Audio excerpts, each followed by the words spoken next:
bored. They're questing for too much. They're doing too many things. They're questing. They're getting rid of my songs. I don't want Daisy to stick around anymore. All right, and we're passing back over to Mark. I feel like he still has a pretty healthy hand. He's got lots of singers on the board. He can do pretty much anything over here that he wanted to. It's looking rough for momentum as well. That's one, maybe two cards hidden under there. And those daisies still did a bunch. Oh, my goodness. I was not expecting that. We've got a Cinderella Stout-Hearted shifting down. It's actually one of the best things you could be doing in Steel Song right now. Believe it or not. It's very good in the Steel Song mirror. And Blurple's playing a lot of warded characters now that, sometimes you just have to shift to Cindy, sing a song, and take out that pesky warded threat. It's done a lot of work. Yeah, being able to challenge ready characters, so strong, resist to. I love everything about that Cinderella. Doing some challenging, and we're just going to maybe, is that a little... All right. Maybe momentum is just going to casually ready all of his cards, play World's Greatest Criminal Mind, take out the Cindy. There you go. Take out the Cindy. Challenge. So we challenge Pete, play Rapunzel, draw 3 cards. Never mind, we don't even get to do that. Nope, Mark, we don't get to do that. He has a family. Gee whiz. Momentum's board cleaned up nicely by Mark. That was a turn. That momentum is... He's lost his momentum in this game. We had the Rapunzel. We had the Rapunzel. Oh, man. And so he's got to play it. Unfortunately, no way to do any challenges to draw any cards. Man, Mark is sitting so good right now. Oh, boy. And why not? Why not another Ariel? Yep, that's spectacular for Mark to get this spectacular singer. Find another song. I didn't see. Oh, did we miss? We might have missed off of our Ariel. Makes me think that maybe Mark has a whole new world. And he's like, you know what? I don't need another whole new world. I have one. I'm going to sing it. I don't think I actually played it. I'm gonna play Adele, though, because he's ready for his shot. And now, in all my challenges, there it is. We do have whole new world. There it is. And there was... That's actually not bad for momentum in a weird way. Oh. His outs at this point now are he is going to lose his Rapunzel. It's like Pete play Naveen, Zeus bolting Dale, and then next turn somehow Zeus bolting and strengthening the Cinderella. And we have to I don't know if it's actually possible, but yeah, no, momentum doesn't either. Momentum says I don't think it's possible either. Let's go to game 2. Mark takes game 1, and that felt like quite the uphill climb that he would have had to make from there. But man, I think that Cinderella being able to challenge into ready characters. I mean, I feel like Mark had so much other stuff going for him as well, and that Cinderella just kind of clinched it for him there. Yeah, he was in tempo lead. He was answering everything momentum was doing almost every turn. And then the Cindy the small Cinderella being able to survive for a turn. And then Stout-Hearted just coming out like a wrecking ball, sweeping up that poor readied Rapunzel. She couldn't even put her hair down before Cindy just came in. She couldn't. No healing glow for her. She was out of there. If out of all of the mirror matches that I could watch, I don't mind an Amber Steel mirror match. There's many a worse mirror match that there are in this game. Yes, it's much more palatable now than it was back when Cindy was the only Singer 3 on turn 1 and we didn't have a Akud. But it is. Yeah, I feel like Akud that card, it's so good and has made such a shift for this deck in particular. Yeah, it's the biggest problem is we're basically at critical mass of uninkables.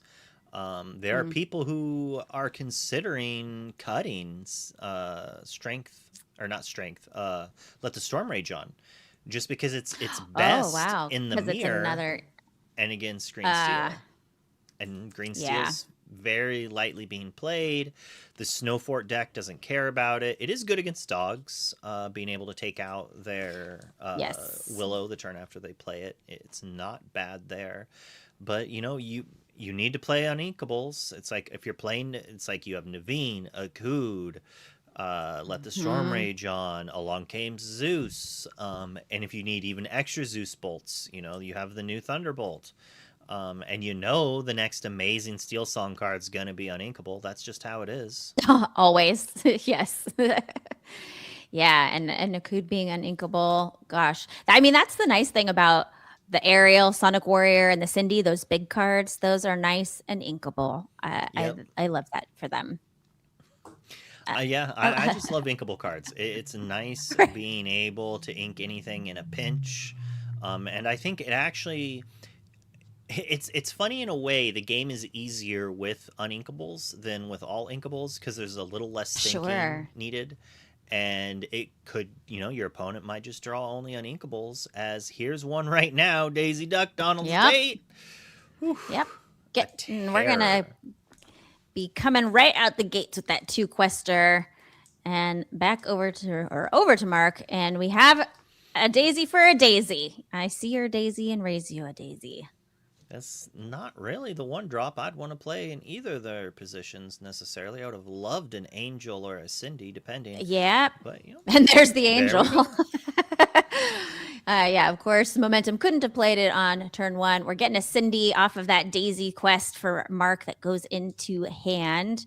But yeah, I'm surprised neither of them had a Cindy or or an Angel to play on turn one. Get the I want to singing see off. Mark drop double Cindy on this Oh, turn. that'd be lovely, lovely. Or another Daisy plus the Cindy. That'd be nice Hmm. too. That would be rude. Quite rude. We're That would inking be. the Cindy. For a singer four, I'd Ah, assume. Yep, we have yeah. Vanessa. Ursula Vanessa. Vanessa Ursula. Same person, basically. Same. She steals voices. She sings songs. And is this a thinking here? Do we quest with the Daisy or not? I almost feel like it'd probably be too hard to Yeah. do. But imagine if that Ursula Vanessa, when she came into play, chosen opposing character cannot sing as long as she's in play. And then Oh, that'd she be gets fun. singer of her plus their singing. Oh, I like it. You're Too cooking. hard to implement, but it would be kind of cool. Flavorful. Yeah. Flavorful for sure. Angel gonna sing a coo to Tamuti. We get to draw a card, and now we're gonna be able to play something. Hopefully, something fun. Maybe a beast. Right into Along Came Oh, Zeus. oh man, that would be paying a beast here. Would be super duper fun. Like I said this in the first game, but I'm so glad that Beast Tragic Hero has made his way back. I loved that card when he was in play. The first one that I pulled was a foil Beast. I was very exciting. Ooh. That was like Yes, $80 to it $100 was at the it was time. a hot card. Yes, that was a hot card. We are thinking here. We are going to exert one ink to bring down our Ariel Spectacular Singer. Look for a song off the top. But Are we we looking for can't even removal or are play. we just looking for a whole new world? What are we looking for? It really depends on what's in Momentum's hand, but I'm assuming we want removal. And instead Yeah. we whiff, so we see like an extra copy of a whole new world, or we're just that unlucky. Yeah. Missing off an aerial never feels good. Never, never. I don't always miss with my aerials, but when I do, it makes me But when I lose the do. game. Yes. Yeah. That would be an interesting statistic. How often do you lose the game when missing off of an aerial? Bringing down another singer here since we had the ink. And we're going to go ahead and quest with Daisy. And we hit, what do we got? Oh, that's a nice one. Get that out Nice for momentum. Not so nice for Mark. Yeah, so Mark really needs to play a Pete this turn. He needs to play Pete and sing Zeus on that aerial, I do believe. Is probably one of the better plays we could be doing. Or maybe singing an Akud and Naveening out a Zeus. I guess we don't need to necessarily play Pete if we answer the aerial. But it would be nice. Yeah, if he could get a Zeus or a strength off of this aerial. Did he miss as well? What is going on? Think. Oh, he got a strength. I don't know if you had that in hand, but we are going to sing a strength onto that aerial. I think he whiffed too, and that was the one that he already had in hand. But Ursula's singing that strength to get rid of that aerial singer 5. Yeah. Pesky, spectacular singer of a whole new worlds. Oh man.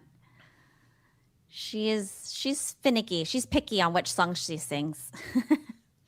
Opting not to give momentum more cards with the Daisy, holding her back, hoping to maybe draw a couple of cards off of Rapunzel and her in a turn or two. And we'll see if momentum has something pesky here. That's a Dale. Oh, that's pesky. That Dale is pesky. Now Ursula is a 4, will challenge with 4 with her willpower. Daisy's going to be challenging with 4, her willpower. That Dale is very nice and something that Mark is definitely going to be targeting. And he's picking up that Angel. I think Angel, is he going to sing? Yeah, if he has a strength for the opposing aerial and we challenge down the Vanessa, this game might be as locked out as it was with the Cinderella. Well, it's not. All right, we're gonna. Yeah. Oh, okay. We are targeting our own Daisy to do that 2 damage onto, and then Ursula. We're gonna sing strength here. Is that gonna get rid of our aerial? Yes, it is. Aerial, that singer 5 going into the discard. Now we're going to quest with Daisy. No, we're sorry. Daisy. We're a battle Daisy because of Dale. I forgot with the willpower challenging and doing 4 damage. Oh man, that Dale he truly is ready for his shot. He's oh man, it Powerhouse. Makes the math weird. It makes the math so weird. I think he might be the most expensive fancy card. Oh, like like enchanted or whatever. In the set, yeah.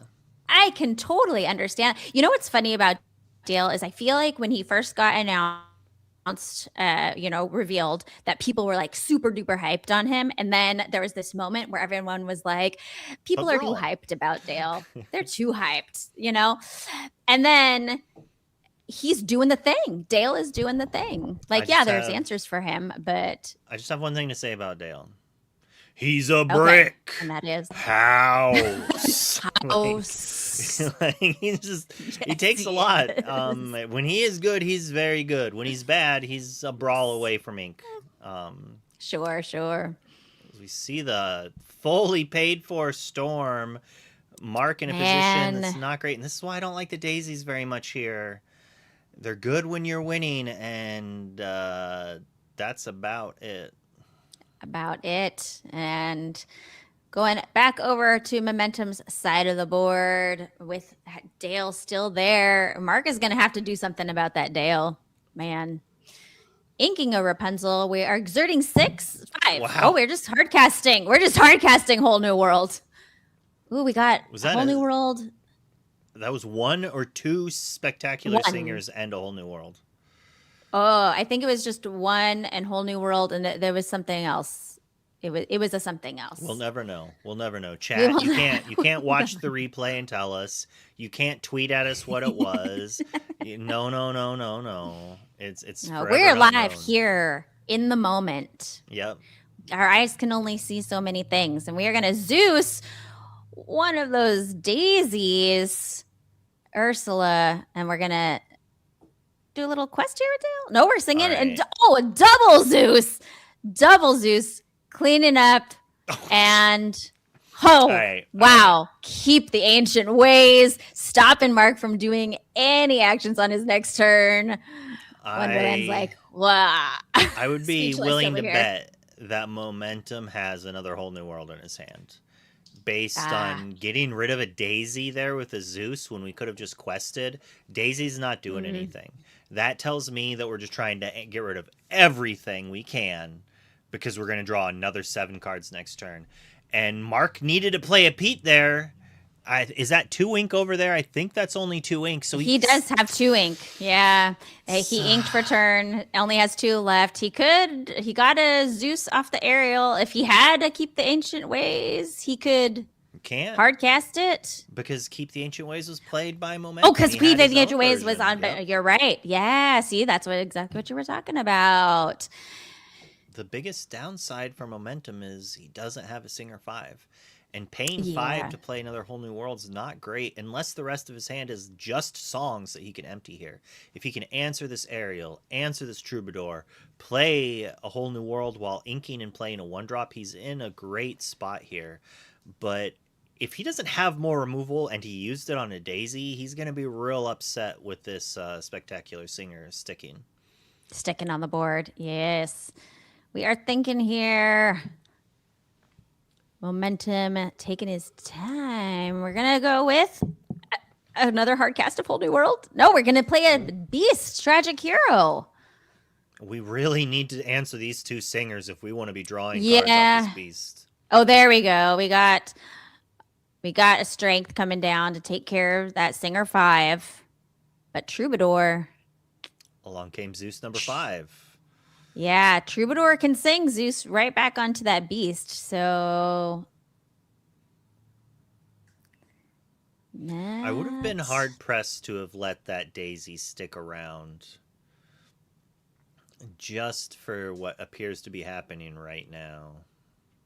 Yep. As you'll notice, he swapped dice over. We have changed the rules in the ICL to not allow clear dice, so we can try to have an easy-to-read board state at all times when possible. My eyes appreciate that. Yeah, mine are going out, so I need to be able to see it too. Yeah, we did go on a little questy quest there with Dale to go up to 6 on Momentum side. And we do have the Zeus. We are, yeah. Yep. So that Beast. Oh, and then the Thunderbolt. When 4 along came Zeus isn't enough. We have he hurled his Thunderbolt. 1 Thunderbolt. Man. The Miser Bolt. The Miser Bolt. Yes. The light. Thunderbolt light. Zeus light. So Mark is trying to take as much advantage of the fact that he got a character to sing for a turn. Where were you last turn, Zeus? What? Wow, we needed that last turn. Yep. Oh, man. We needed that. But we have it now, so, still good. Still not could have been bad. better. If only the Beast could have stuck around and were challenging and playing a Rapunzel for 1. Oh, man. Momentum had to do that last game as well. Doing it here again. Only able to get 1 off the Rapunzel. Gifted with healing. She feels not very gifted. We really need to ink and play another Storm. Letting Mark ready up and play his own Rapunzel is a nightmare scenario. No. Is Mark gonna do it? Is he gonna never have the shift because he doesn't need it?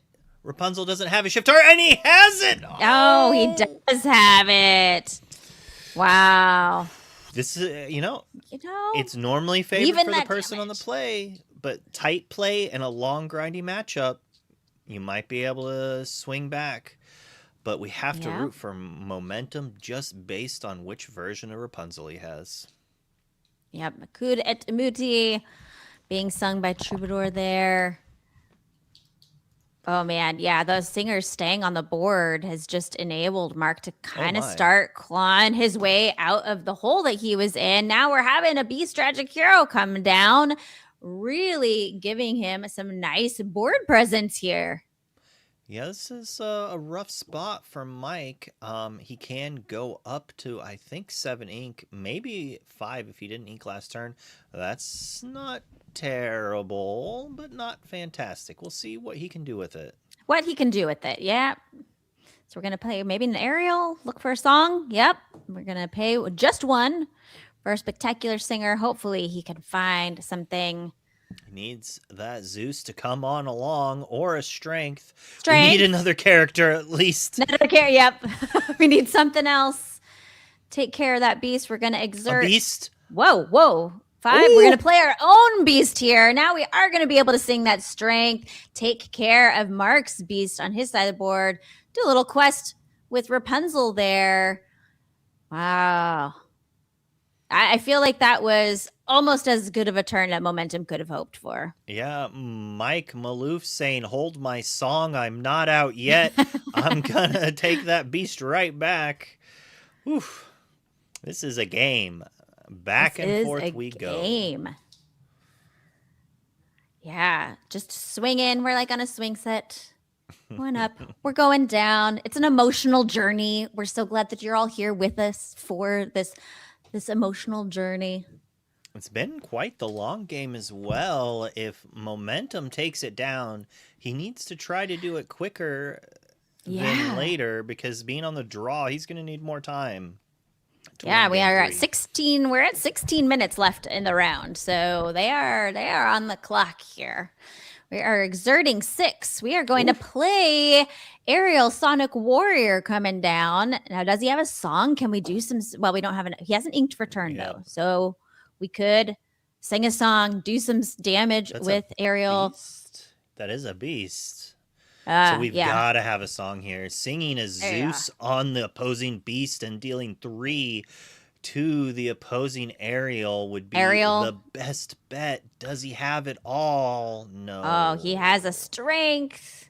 That's only 3. So we're going to get rid of our Aerial, Singer 5, and we are going to be able to do 3 onto that beast, though. So at least he won't draw a card off of that beast. You know, now he does get the extra strength, of course, but not able to give Momentum any cards here at the start of his turn as it goes back over to him. Yeah, Momentum using Heart of the Cards, trying to summon another Rapunzel to the top of his deck. Do we have it? Oh, man. That would be so fantastic here. Heal him up, draw some cards. We're going to play our own Sonic Warrior. Yes, we are. Exerting 6. Bring an Aerial down. All right. What can we do here? Man, that 8 willpower on Aerial is crazy. Can you imagine if there is a Dale out? Can you imagine Aerial challenging for 8, swinging in to that Troubadour, finally able to get him off the board? Are we questing? Yep, it looks like we it. We are going up to 12. Yeah, healthy lore amount here. And, you know, Mark is first ready with this Aerial. A single Zeus takes out the opposing Aerial, and then we could sing another song. Take something. All right, so we could challenge Rapunzel into Beast. Play Rapunzel, draw 3 cards. Sing Zeus Bolt on opposing. Whoa, okay. All right, that's an 8/8 or Aerial. Dale. And then your Rapunzel is swinging for 5. And your Aerial will swing for 8. Let's go. Ready for his shot. Dale coming down. Spike Suit doing the most work here. Oh, and we did have the Rapunzel. And then we're gonna heal. Ah, man, that feels good. Oh, that is fantastic. Wait, so did Beast do 3? Because the Beast bonus triggers at the start of your turn and only lasts for that turn. Right, for that turn. That's right. I was like, he didn't swing in for that much. Okay, so but then we have it back. So we have. Do we have a Zeus to take down the opposing Dale and then single-handedly Aerial and Aerial, or is this a trade? Oh, wait, that's a trade, friend. Yeah, that's a trade. Yep. Well, oh man, if he had had something to get rid of Dale, that would have been nice. But we are going to swing in, get rid of Rapunzel as well. Play down a little Cindy to wrap up our turn here. Little Back Cindy over Lou to Mark. Cindy Lou Who, Battle of the Dales, the spike suits. Man, there's that Lilo escape artist we were talking about last game, and a Pete to stop Momentum from doing any songs next turn. And now we're not going to be able, if he doesn't turn Dale sideways, Momentum's not going to be able to do anything. as he immediately turns sideways. But in hit, like, normally that is not something I like doing. His only punish for it is if this Cindy has a shift target. Otherwise, it's a Dale on Dale trade. It's not that bad at that point. Yeah. I would agree with that. Yeah. If that's your only answer to Dale is with your own Dale and they both say goodbye, you know. Oh, like man. We have to gain more lore. And if Dale's trade, we do have much more in play. And Mike just having 2 Singer 3s is kind of whatever. And that's what we're having. Yeah, we are going to trade. Yep, we are going to trade. We're going to say goodbye to those spike suits. Dale doing the most, but we are done with that. I had my kids help me with a post for Instagram that was like Gen Alpha or Gen Z language, and it was like for different legendary cards, and for Dale it was Dale's doing the most, for real, or FR as the kids type. Dale is winning the game, no cap. No cap. And a Sonic Warrior again coming down on Mark's side of the board. That man, Momentum with just that little Cindy Lou Who and Angel not in a great position to answer Mark's side of the board right now. Ooh, we do have some more card advantage with that ethereal voice. A word I cannot say today. Yes. Ethereal voice. We are going to say, no, we're challenging Lilo into the discard, which of course Mark could just play back out. And we are pass. And there's Lilo coming right back out to start with. I think Mark might be able to lock this game down with this aerial. Like, Momentum basically needs Mark to draw bad cards for the rest of the game. He needs to be seeing Ursula's and Cindy 1 cost. But instead, Mark says, no, how about a Singer 5 that gets to look and grab another song? Another song. Oh, why not? And we're going to grab a Zeus. And the game's over. I mean, I feel like that is... Man, the scales just have wildly tipped here in Mark's favor. Are we going to do some questing here? We're going to sing? What was that? It was a but did he sing the Zeus? Along Came Zeus that he grabbed. Yeah, he sang the Zeus on aerial. Why not? Get rid of that card advantage. Get rid of that body. We're going to go ahead, take care of your little Cindy, and just clean up your side of the board. Why not? Wipe it all. Plus, I have a full board here. What are you going to do? Yeah, Mark doing a fantastic Guile impression with the Sonic Boom from downtown. That Along Came Zeus taking out the aerial, paying the extra 2, taking out the Cindy, and then challenging the last survivor. While Momentum just has a poor little Akud. There's a little Akud. We're able to play an Ursula for free. I think that was it. That was it. Oh man, I feel like Momentum did have so much momentum in that game too. And then it just, the Dale battle took him down. And congrats to All right, I'm going to try to get Mark in for a interview, a nice little winner's interview, we might say. We might say that. That was a fun little Amber Steel mirror match. Nice little 2-0 there for NVRShift, taking it here in round 1 of the top 16. Infinity. There are some fun cards in those decks. There was some spice in there for sure. Yeah. Yep. The Dale, he came in like that was. I don't Like know a that wrecking I ball, for would sure. have. He literally came in like a wrecking ball. He was doing the most. And I did love the aerial Sonic Warrior and the Cinderella in game one, really coming in clutch for that win as well.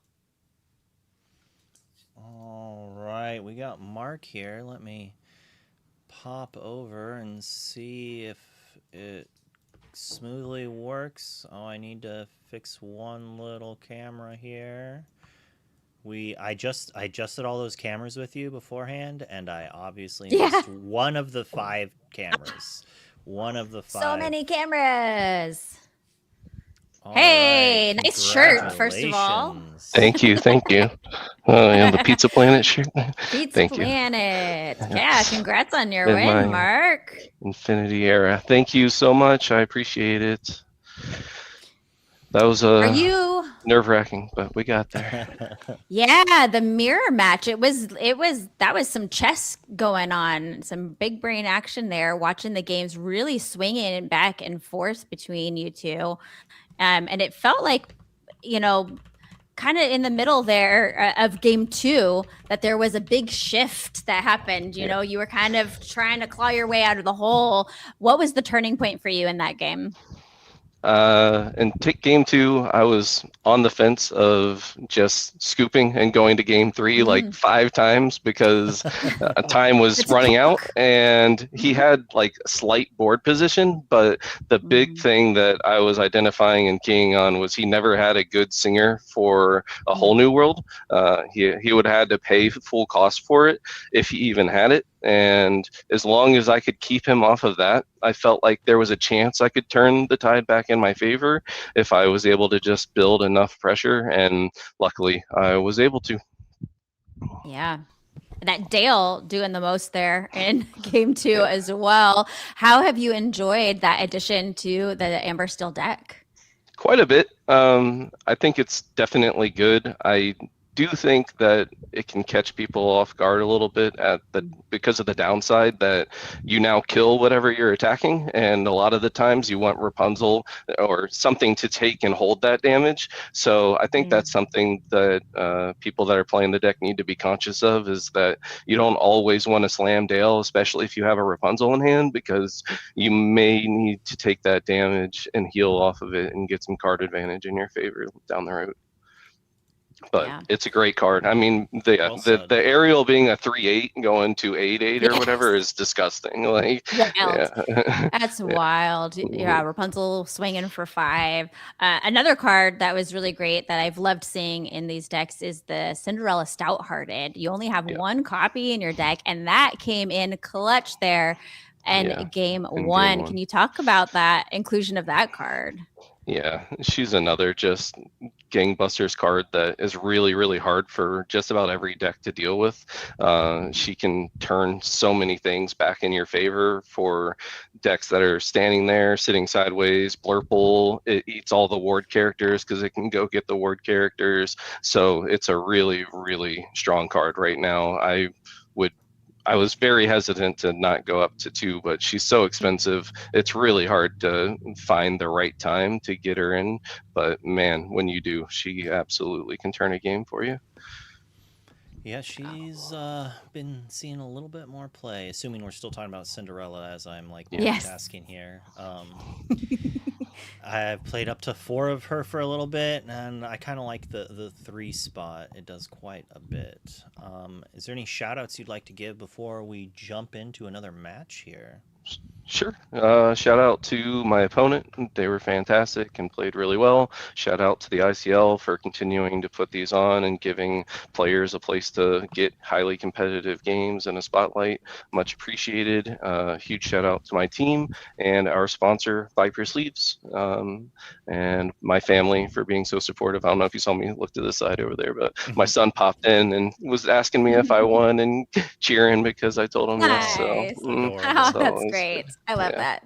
That's Well, congrats always a great again. feel. for Yep, sure. and shout Thank you out so to much. you and all the other teams. The ICL is here because of you guys playing these games Oh, for the viewers. It works both ways. We give you a place to play, and you give the viewers something awesome to yeah. watch. Can I say one quick thing real quick? Because I don't want to mislead people. If you go and look at my list at any point, be in mind that it is cheating because I know I get to go on the play here. I'm not playing like the Angel 2. You cannot get away with not playing Angel 2 in a fair. I didn't even notice that. Yeah. So I did notice that. I forgot to ask. Yeah. That makes sense. Even the daisies are a little bit risky, but I knew once again that I was on the play, so I'd be able to force some aggression in my corner. So yeah, just wanted to make a quick mention of that. Don't go just net deck my list because you will need to tinker it a little bit. We should let them find that out the hard way. I mean, don't you That's want fair. don't you want to go to the DLC and see someone shout you out or see someone do well? I mean, with no angels in their list. Yeah, that would be fantastic. But thank you so much for the opportunity, and yeah, thanks for all the stuff you guys do. Appreciate it. Thanks. Thanks for the great games. Jump back to the booth. Congratulations again, and good luck to your team in the next round. All right. Swapping one thing over, and then we're going to jump over and watch. I do believe it's going to be the ETB matchup here. Do we know where they are in there? I'm assuming they're in game 3. Okay. But the lore count is quite low. Let me flip one more screen over so I don't get yelled at when it happens. But hopefully this is good enough. Let's find out. I do believe a Be Prepared was just played a turn or two ago. And Ink Pass, yes. To be prepared or not? We do have an... Right, we do have a Naveen in this deck. That's so I love Naveen. I wish more people were playing him. He's such a good playing songs for free. Come on, there's nothing wrong with that. What is that card? That is it doesn't matter because that was the Olaf. That was the Olaf. It doesn't matter though. He doesn't get to stay around. But yeah, so we possibly have that action build then here on Daniel's side of the board. Maybe splash is the wrong word. He's been making a bit of a flurry here in the format. Flurry, yes. He's good. I mean, he just like Tramp, he costs less when you do something special, and those are the cards you got to keep an eye on. Like, it took Tramp a little bit before he saw play. You know, the perfect deck had to be built for Tramp, just like Olaf. The perfect deck has to be built for it. Every card that costs a little less for something, they're not all going to be home runs, but some of them are pretty good. Pretty good. Yeah, Tramp's pretty good. We had a Grammatala and then another Grammatala over on Daniel's side of the board. Pete is going to sing. What was that? Oh. We're Let the storm. Here? Yep, we're storming our own Pete, and we must be Rapunzeling. We've got to be. I'm so confused. Yeah. We must have done it last turn and forgot to put the damage on it. Okay. Oh no, we just paid full. We didn't sing it. We just paid for it. And then we played the Cindy one. Okay. Tamatoa, happy as a clam. I'm going to bring back a couple items. We're going to grab a popsicle and something else that I didn't quite see. Playing that pop out. Drawing a card. Ruby Sapphire doing Ruby Sapphire things. A Vitalosphere. Trading into Pete. Not staying around for long with Grandma there. Elias here. Ruby there doing Ruby Sapphire things. Elias here kind of in a rough spot. We do get the whole new world. That's not that bad. Yep. Naveen there is a Singer 6.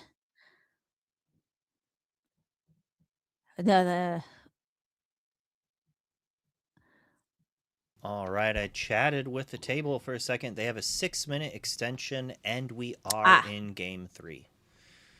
Great. So I can pip watch us now and get that. We can fixed. Let's see here. We're looking at 5 ink to do something.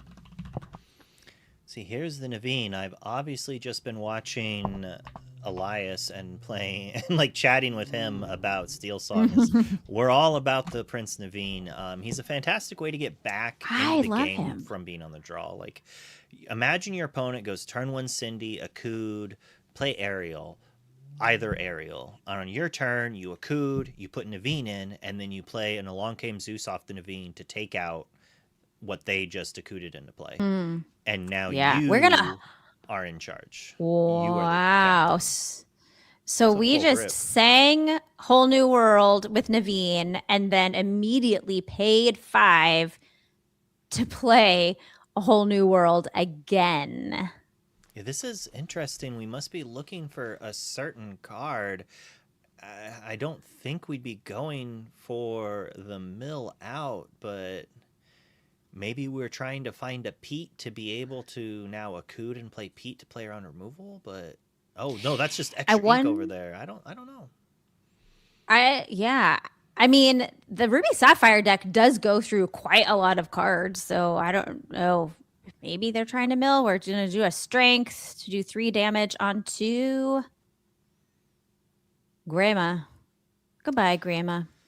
This is Poor Grandma. a rough spot for Elias. He's gonna lose his big singer. Maybe he'll get the if he could get a Cindy to stick, quest for 4 up to 13. Maybe there's an out there, but Daniel's got a million ink and 1,000 cards. Yes, he does. And an there's Olaf. that Olaf that he, I believe, just played for what, free or Yeah. one? No, for free. He just played an Olaf for free because of all the actions in his discard. And then we're going to give him Rush with that Vitalosphere and take out Naveen and heal him up with the Popsicle while we're at it. That's beautiful. I love it.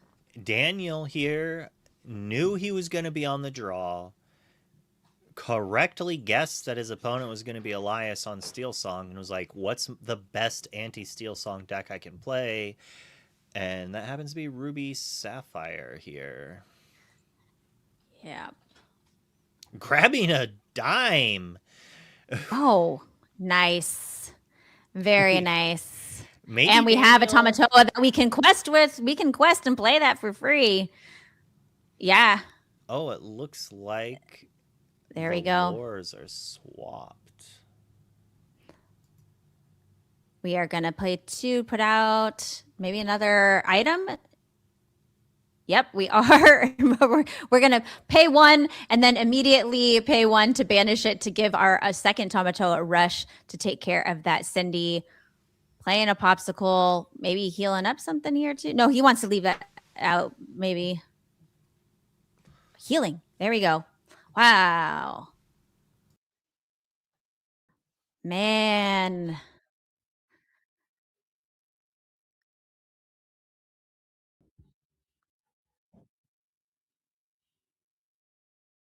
Yeah, he does have. All right. Got that lore. Okay, there we go. So, yep. Okay, so Daniel here at 7, Elias at 5, and Elias with only that one lonely troubadour on his board here in game 3, ETB versus Ink Pass. I love their little slogan, losing die rolls, winning games. So that means Elias was at one point up to 9, but that's 2 Olafs that have come down. This is brutal. And we're counting cards. Maybe that is the out, is the draw our way out. What if that was the first Whole New World we saw? It could have been. I mean, that could have been the first one. It was so interesting. Yeah, seeing him play one right after another. Man, look at Daniel's discard. There are so many cards in that discard. It looks like a very small deck as well. Yeah, that's a tiny pile there. I have yet to see somebody truly get milled out in a game. Yeah, of the thousands of games of Steel Song I've played in my life, I've probably only milled someone out like 5 times. Wow. Yeah. Maybe 10, but it hasn't happened in a long time. I'll tell you Right. that. Well, it's not a reliable strategy in the game yet, at least. Right? Yeah. It's quite the nightmare scenario for Elias here, as Daniel is trying everything he can to upset the reigning champions here. Yeah, we got one song. Well, we did find a whole new world off that aerial. Is he going to hard cast it? Like, how badly does he want to play that? Now, after seeing him do it twice on that one turn, how badly does he want to play that whole new world? Is he asking for a count? Oh, that is a small pile. Yeah, I didn't hear what the answer was. Yeah. Oh, well, it did look like under 14, but way too many for a single one to matter. Yeah, no. And I know there's some rules that have changed too recently about decking out, right? Because you have to have no cards like at the end of your opponent's turn, right? So it's like a weird thing. If you are the person playing the whole new world, you're basically still going to be the first one to lose. What happens is that if you would draw a card when you have no cards in your deck, nothing happens. But if you end your turn and you have no cards in your deck, you lose the game. Right. So before it was if you play a whole new world, and you ran out of cards, you lost. The person who played it would lose. If both players ran out of cards, only the player playing it would. But now you have this scenario that Elias could play a whole new world, leave Daniel with no cards in his deck, and then passes the turn to Daniel. He draws, can't draw a card, but then quests out, uses dime, wins the game before ending his turn, and that is the difference. It did nerf it in a way that it lets the deck have one more turn to try to win the game if your opponent's milling you. Got it. And if mill ever becomes a big strategy again, you will see so many people complaining about that. Yeah, I knew somebody who was trying to make it work with the green steel. Oh, we are gonna hard cast it. We are gonna go ahead, play a whole new world. How many cards are gonna be left? I mean, Elias's deck also doesn't look that big, but seems like more than Daniel's. But Elias, he can't play another one unless he has enough cards left. That's interesting. Keep the ancient ways now, preventing Daniel from doing any actions on his next turn. So he can quest up to 13, activate dime to 15. Elias has to sing a whole new world and all the removal, and he just lost both of his characters. Sisu. Oh my goodness. And another Olaf for free. God, we are going to lose to Lore. Oh my goodness. Whoa. Oh, I think there was a lore issue there. Again, yep, we got the lores mixed up. Sisu back with a vengeance. I think the other player was adjusting it on accident. Yeah. I don't know. I think we are, 8 on Daniel's side of the board. We're going to quest to 13. 14. They were using the wrong lores. Now they're not. We at least know that Daniel's the one at 14. We know Daniel's the one at 14 right now, and there's the whole new world. So he's got it, but Daniel's just going to win the game. Oh, he is. Yeah. 3 cards. That's crazy. Yeah, I wonder if Habibi. I wonder if Habibi even has enough cards to survive this turn. Oh my goodness. What a wild. Wait, did he? We've got Pete. We've got Cindy. Did I just miss him draw his 7 cards? I didn't. I mean, it doesn't No, I don't think. matter because Yeah. Daniel's just winning, but Yeah, I'm confused on what happened there too. I missed it as well. That's wild. Yeah, I think we're passing and questing. Boop boop. Yeah. Wow. Hey. That's not studio mode. That's not studio mode at all. Man, Daniel taking that game. That was game 3 between ETB and Ink Pass there. And even though Elias was able to deck out Daniel because of that new rule, pass back to him, he's able to quest, get up to that 20 lore, and win before the deck out rule takes place. And now wild. we're over That's here. That's wild. We've got our round 2 casters in the building here. Early, up and active, ready to go. You guys feel like you're having a good time. I thought I'd come in and join you a little bit. It was fantastic. Yeah.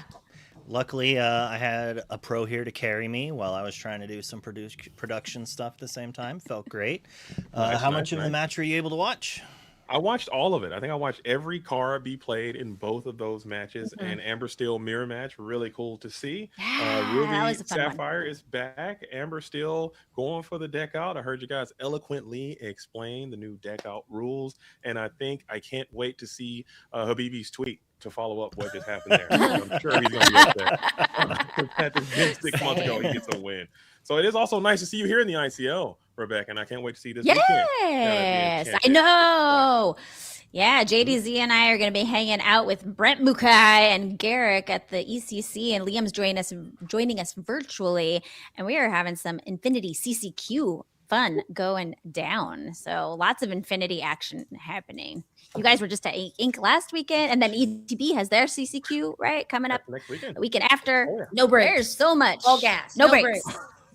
Right. What is it? Bus. Club. Bus. Another club. Another club. Another club. CCQ. Another CCQ. Make that real, please. Make that real. Honestly, very valid. That is the summer in a nutshell. I never would have thought that was coming my way, Rebecca. Oh yeah, she's a huge Jersey Shore fan, Rebecca. Wait, no, that's Lady Gaga. I'm thinking Gym Tan Laundry. Lady Gaga's the bus club, another club. Yeah, Gym Tan Laundry is just a different one altogether. I just assumed she was doing Gen Z jokes again, so I said bus. Apparently, I was just wrong. Bus, no, one generation back. Yeah. That's a little date. That's an hour. I remember that. So I know what has. They're started. So we good. gotta take gotta off. go. We're gonna leave. We're gonna let you. And we'll see. Bye. Have fun. It's Oh, it's still us. Oh no. We're going back to the booth. Kidding. I didn't think Just kidding. We're here. Just kidding. Oh, okay. We're back. The driver takes us anywhere, and that's the fun part about being go on back the bus. here. Is before you go onto the other club, you're on the bus, and that's We'll go here and Exactly. I'll just slowly do it a little bit at a time. There we go.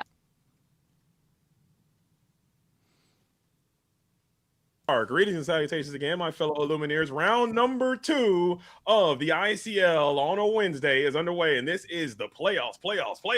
We have OG Betchy, the real one from NVRShift, is in the building, holding it down against fan favorite RMB. RMB on the dogs. I'm joined by Katie. How you feeling, Katie? I know you're feeling a little under the weather. R&B on dogs. What day is it? But I think it's the dog days, and they're not over. They're very, very, very much here. And I think I'm very excited to see what Betchy. We did see a Friends on the Other Side, which leads me to believe I'm just gonna red, purple, Ruby. Betchy is known to play a lot of Amethyst. He was on Sapphire and Amethyst a lot the last set, and now that Ruby Amethyst is probably one of the better decks in the Infinity format, I would be very surprised to see if OG Betchy isn't locked back in on Ruby Amethyst, and there it is, Scrooge McDuck on 2. RMB now on the approach. He has the Grandmother Willow and the Nala, and also the Bobby Zimmerowski Spray Cheese Kid. I know this Illumineer also doesn't like the dogs, but it's so strong, I guess you got to play it, right, Katie? It is true. I mean, and this is technically a dog deck, even though Bobby Zimmerowski, he's a dog. And the Grandmother Willow, you might not think is a dog, but she's got bark. Is that something? Is that something? Is that We don't something? have Canyon. There it is. That's something. Lock that in. Put that Lock one it in your in. back pocket and keep it with you always. As Ursula, the deceiver, is going to come on down, checking the hand and being able to discard one song. And you have a choice here. It's going to be that Inkable Pirate's Life or the Be Prepared. Probably kind of far away from that Be Prepared. Inkability of the Pirate's Life might be a decision that you have to make. So Be Prepared, being able to clear all the characters off the board. Maybe that's a stone cold choice. Yeah, I think you're absolutely right with that assessment because at the end of the day, one of the things that can get very tricky with the Ruby Amethyst build is that inkability, making sure. But no, I mean, at this point, I think R&B's looking and saying it's all inkable. You're fine. And card draw really isn't an issue anymore with this Ruby Amethyst build. So he does take one of the what we assume to be four. Because if we look at the board, it is one character versus 5 characters. So that Be Prepared is the emergency eject button, and he is taking that happily because yeah, I mean R&B is having just his run of the show here with this very, very, very ample board. And that board is set up in a way that a Tramp, the street smart dog, can come in on time and really have some amazing effects. So Betchy now, firmly nestled behind the 8-ball, is going to have to do as much heavy lifting as possible, taking down the Bobby Zimmerowski Spray Cheese Kid with one fell swoop of the boosted Ghostly Ebenezer. We also are going to set up the Jebediah Farnsworth, aka Cookie. I call him Cookie. And he's up there on 2 ink, ready to continue the challenging campaign. And I do like this inclusion of Jebediah Farnsworth. I mean, he's got that evasive and rush, so he's able to take care of Diablo, but he's just a great challenger. I mean, at 3/3, he can take care of well, I say most, but I mean, that 0/4 Nala saying, what about me? But that's why we have that boosted Scrooge. But in the meantime, we have that dreaded Tramp here boosting up. Well, not boosting. Yeah. Augmenting the strength. There we go. That is the Tramp. He comes through and he's able to use that Ursula and getting rid of one of Betchy's best cards. The Ghost of Ebenezer falls after the Ursula has a strength buff. That Tramp will be able to increase the strength for every character in play, and increasing Ursula, getting a nice quality trade there, as now Betchy does not have the opportunity to boost that Scrooge and send it back to the hand to gain some cards or challenge the exerted characters in play. And we have seen that boosted ability is kind of the new card draw engine of this deck. But never fear, because Peter Pan has this evasive ability where he is able to give the rush ability to anything else with evasive. So we saw the shark being inked. I think the shark party will fire up soon. But in the meantime, we are just doing some cleanup as best we can because, like you said, R&B is looking to do some of the more oppressive top end things that the Dogs deck can do, which, like you mentioned, is a Street Smart Dog. Before that, we've got Finger Math. And this deck does kind of revolve around the Tramp, the street smart dog, but it also has the lady, the Miss Park Avenue is another way that this card can generate resource. Looking at R&B's hand, he is dwindling on card draw, and this game is starting to extend a little bit as this Peter Pan Shadow Finder is in play. So now R&B has to be expressly careful when exerting these characters because Maui, it's going to be rush from here on in if we can't get through this evasive character. Now, one thing to note is I, for a brief moment, looked at R&B's board and I was like, wow, isn't core fun? This is not core. This is infinity, but that speaks to the power of this Dog's archetype because, I mean, they can just do so much with just the most recent 4 or 8 sets. In this case, we have just another powerhouse quester here, just getting up to that singing power, maybe Under the Sea, but Under the Sea becomes very, very not valuable against Betchy's deck. So I'm kind of curious to see if it really is just quest all out coming here because he's running out of time. That Be Prepared is 2 turns off now. For sure, he does. He know that he had the opportunity to discard at least one copy of that Be Prepared, as the Merlin Rabbit is going to enter into the fray, allow Betchy to draw another card. And we are continuing to do some heavy lifting with the Jebediah Farnsworth, clearing another Lilo off the board. So yeah, you're right. I think inevitability will start to lean towards Betchy if R&B cannot maintain the pressure, as this Lilo is providing a pseudo piece of removal in time, as you're going to have to continue to challenge that. As Piglet, Pooh Pirate Captain, is engaged into the board now. So now it's really the pressure starting to come out. Now it's infinity. Before it was core, but Piglet, Pooh Pirate Captain made it infinity. And he's generally more valuable in the early parts of the game. That being said, knowing that Be Prepared is still, if you can find it 1 turn off, he's probably going to get a cheeky 3 quest in there. But I knowing that we have the ability to send in a Maui half shark. Now we don't. I guess we do have the rush because, yeah, we have that Peter Pan Shadow Finder. We do. So at this point, I mean, he is just able to kind of do what he wants here. In this case, questing and then switching out with that Madam and Fox. A little bounce rabbit, take me back, as Infinity has brought back some of the fan favorites that you come to know and love. All the hits from the oldies, as Madam M Fox has hit the board, bouncing the Merlin rabbit back to hand. Jedediah Farnsworth is going to continue his reckless campaign. He has to challenge because his character is reckless and evasive. So if a character is reckless, they must challenge if able. So this Lilo is providing an answer to this board. Now we have the opportunity to go for this tramp and potentially look for another Ursula or something to engage with Betchy's hand to prepare for the inevitable be prepared, as we have the Horseman will strike. The Peter Pan falls.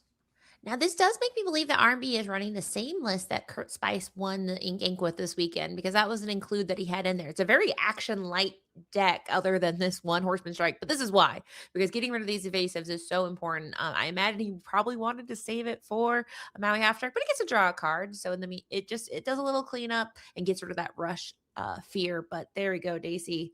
She went on a date. What'd she find here? She found Scrooge, Ghostly Ebenezer, another version of that card for Betchy, who still has hand resources. The black sleeves on black mats, we gotta make that illegal here in the ICL. I can't quite tell how much ink is in Betchy's well, but I think you are close to that 7 threshold that is required to go for a secondary installment of Be Prepared. So RMB noticing that, probably asking how much ink do you have, and we're going to quest all these glimmers in preparation for Be Prepared. So Betchy making a decision here. And I think that decision, he has to kind of just do the math of how many turns off R&B is from the win. But knowing that R&B has 1 card in hand. Now, we do have those 2 Lilos, at least 1, I think 2 Lilo Escape Artists in the discard. So he can build back. But the thing is those Grandmother Willows are so important to him right now. He only has 3 ink. So R&B's quest to build back after a board wipe will be very bad. But he's not slamming anything. The telltale sign is him questing immediately. But instead, he's doing that math. And just saying, do I have to do it now? Can I do it now? And can I just do some old-fashioned challenging, which is, build your own board wipe? And that's a super fair point. Seeing Betchy not just rip that Be Prepared right there is a key indicator that they just may not have it. Jedediah Farnsworth is going to continue to do a bit of heavy lifting. Getting 3 pluses is all you can ask for from your 2-cost character. Madam M Fox also going to engage in challenging and taking down another character. But notably, we did not clear those Grandmother Willows, so not favoring those, especially in a low resource state, keeping the Bobby Zimmermruski in play. And also the 2 Grandmother Willows. Not bringing back that Lilo either. Probably trying to fear of the shark. Yeah, I think at this point, R&B is saying, what can I do with these resources here? 2 cards. We have that Grandmother Willow, which was providing a discount and essentially augmenting his ink by 2. So that was kind of a tricky one for Betchy's choice, because, I would have been very eager to get rid of Grandmother Willow. But in this case, R&B says, I'm the challenger now, challenging to the Fox. The plot has changed a little bit here. He is inking that Fennec, and did he play anything this turn? No, he didn't. He just was able to engage in some challenges with the Bobby Zimmermruski and also the Grandmother Willow, I believe, just to take down that Madam M Fox to prevent potentially some bouncing. Now that this Maui Half Shark has been established, everything is at a screeching halt. You have that Pirate's Life in hand as well. So that's a potential 3 lore if you want to go ahead and sing that melody, sing that song with this Maui Half Shark, and also reduce R&B's lore total back down to 7. So this is a very precarious situation. R&B now holding out hope that we can get to another one of those Horseman Strikes to clear this Maui Half Shark off the board, and maybe you can continue to extend a little bit, maybe find that Lady in Spark Avenue's card to maybe get some more resources, because you are kind of stuck between a dog and a shark place. A dog and a shark place. That's beautiful. I'm writing that down right now. It's poetry. We're trying. I could have laughed and I said very nice. But now Betchy is looking like the dogs that going wide, which is something that we talk about being very powerful. This is an emergency eject button. Normally you don't want to eject. In this case, he says, let's just eject from this game. Because once you get to a point, there's nothing me can do to respond. And then he reached that point and said, I'm done. We go to game 2. And that just goes to show how this dogs deck is probably one of the most powerful decks in the history of this entire game. And I'm not just being facetious. I'm not just being grandiose about this. This is not a bold take. It's a very common take, but it's very obvious how ineffective this deck can be sometimes when it doesn't have that tramp street smart dog. I think this deck flows through what that strategy is trying to do. R&B now probably deserves this. Let's face it. You have been on your crusade to end this strategy, calling for the ban of these particular cards. Now you're gonna load it for this tournament, and now Tramp is going to abandon you. I think that's poetic justice. And I think that's one of the things that has been fascinating to watch because there's been lots of discourse about is Amber Emerald too powerful? And I think where it gets complicated is a lot of the decks, if you say 2 in colors, you know exactly what 60 cards are going to be in there, give or take a few cards. Amber Emerald's a little funky because I mean, we've seen the identity. This is probably I would just say a straight up aggro deck with like a little bit of mid range fun. But there's no Chromacon. There's no Under the Sea if he is running Kurt Spice's list, which is his teammate on his other team, not Triad. So I am interested to see what his game plan is. Now we know Kurt faced off against Ruby Amethyst at some point in his tournament. So it's possible, but I think RB is going to have a much faster start than he did last turn. Pretty much there's this window and it closes and closes and it doesn't really reopen again for his deck. Yeah, there was many opportunities for R&B to seize the initiative in that game, just finding a Tramp Street Smart dog and really snowballing that into potentially an Ursula or maybe some more things to continue to expand your board a little bit. You just didn't get to those things, and it just stopped right there. But either way, we're in game number 2 in the ICL, NVRShift. This is actually a Florida soiree. Both of these questing teams are located in Florida. We got NVRShift, maybe that Orlando-ish area, as Triad is more of a South Florida thing. So Battle of Florida as well being represented here. OG Betchy taking game number 1 with Ruby and Amethyst. RMB, typically a Sapphire enjoyer, dabbling into some Amber and Emerald for the ICL. Maybe that's a Triad counterpart there. Triad Triad RMB entering his Amber Emerald phase. Yeah, well, that's his alter ego. When he's on this team, anything can happen. Sapphire Steel, we hardly know ye. But I do think that is interesting because I think R&B has been a very vocal proponent of saying that we need to do something about these cards because they're very powerful. And to your point, Ursula would have been a very powerful card in that matchup. We saw her take 1 card, but if you were able to chain those even with an Ursula or a Mowgli, in this case, this is a great start because Lilo's in the discard. Bobby's getting that hand nice and manicured here, and on to Betchy. And Betchy now leading with a nice quality 1-cost character of his own. Inking the friends on the other side is a tale of what the texture of Betchy's hand might be. You kind of want to keep that around, or you could be trying to ensure your opponent doesn't slam an Ursula on 2 and nab your song. So you show a song, they probably don't play Ursula. Let's see if R&B takes the bait, and he will not. Ursula will still find her way to the field of play, and she will be bamboozled. Ursula with the whiff. And I like that because, I think these are sometimes you play up to 3 games. And so they can't be the psychological thing of, well, last time I had 2, but this time I have 0. And in this case, it is information. That information is powerful. We see the library being deployed in Betchy's strategy. But unfortunately, that Ursula is a very down tempo. We said, RB, you need to go fast. And he cannot go fast with these 2 characters on the board. They are not known for their explosive questing power. They are not. They don't have speed. However, Ursula does check the Chernobog from being able to get a quest and stick. So now if you quest this Chernobog, you might have to bounce this Chernobog or banish this Chernobog in order to draw another card. Elected to leave the Chernobog up and active for that reason. We're also going to follow that up with a Ghostly Ebenezer again on 2. Probably the best thing to do in Ruby Amethyst on 2, especially versus dogs. It will require a ton of resources to get this character off the board, at least 2 cards more often than not, as R&B follows this up with a Grandmother Willow. So now you hit the gas pedal. Can you follow 1 cost? And it's Lilo is going to be also deployed at a discount. Yeah. And that discount will be worth its weight in ink because, as we know, this is the time. We talked about it. He's got to start questing soon. We did see that Ghostly Ebenezer last game. He never got a chance to do the bounce tactics that we talked about. But, so now we're going to double the chance we get to see it. You'll play another one and go ahead and boost. Because like we talked about, that bounce package has come back from Infinity. And it's basically been the new little engine that could with this deck. Basically fueling their mid to late game. But now it's time to see, can R&B do his... starting with that Lilo. Bringing back the Lilo at a discount because of the Grandmother Willow. And to your point, Katie, the bounce package, is it crazy to even say that it's gotten even stronger in the Infinity format due to those boosted characters coming in from Whispers in the Well, as we are going to set up with another Grandmother Willow. The questing campaign has begun for R&B as the 2 Lilos now are exerted. 1 has quested for 2. Let's see if Ursula and Bobby Zimmer is going to join the fray, or will we pass the preserve for our Tramp? You could not make me quest in front of those giant ducks because they are going to just keep getting bigger and bigger. We have a 3-3 and a 4-4, but next turn we can then go to a 4-4 and a 5-5. Now you do have to pay 1 to boost the Ebenezer, and you generally, I mean, we talk about playing on curve. Boost does change that mechanic a tiny bit because you're generally not playing, you know, a 5 cost on 5, things like that.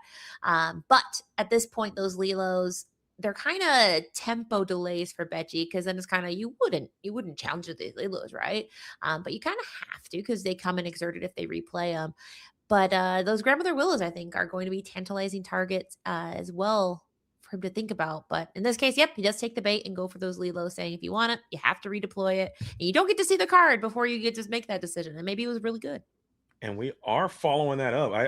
We are following up with this this library and a ton of other characters in play. And I'm just hearing something coming in from the chat, Katie.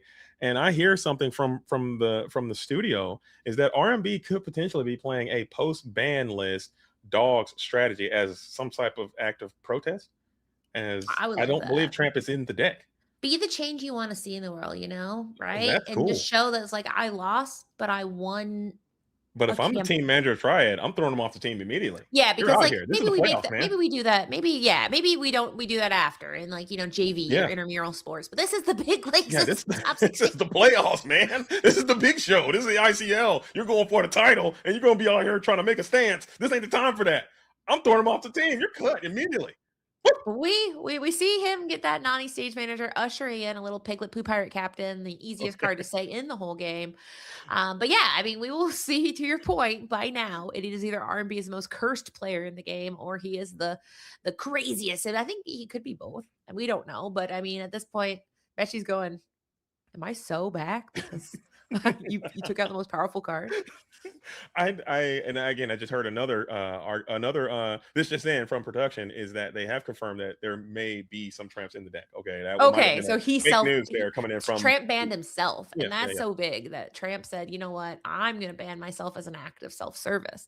But in the meantime, we are seeing this Madam Infox rocketing in and able to pretty much clean up anything on a dog's board. Certainly this one.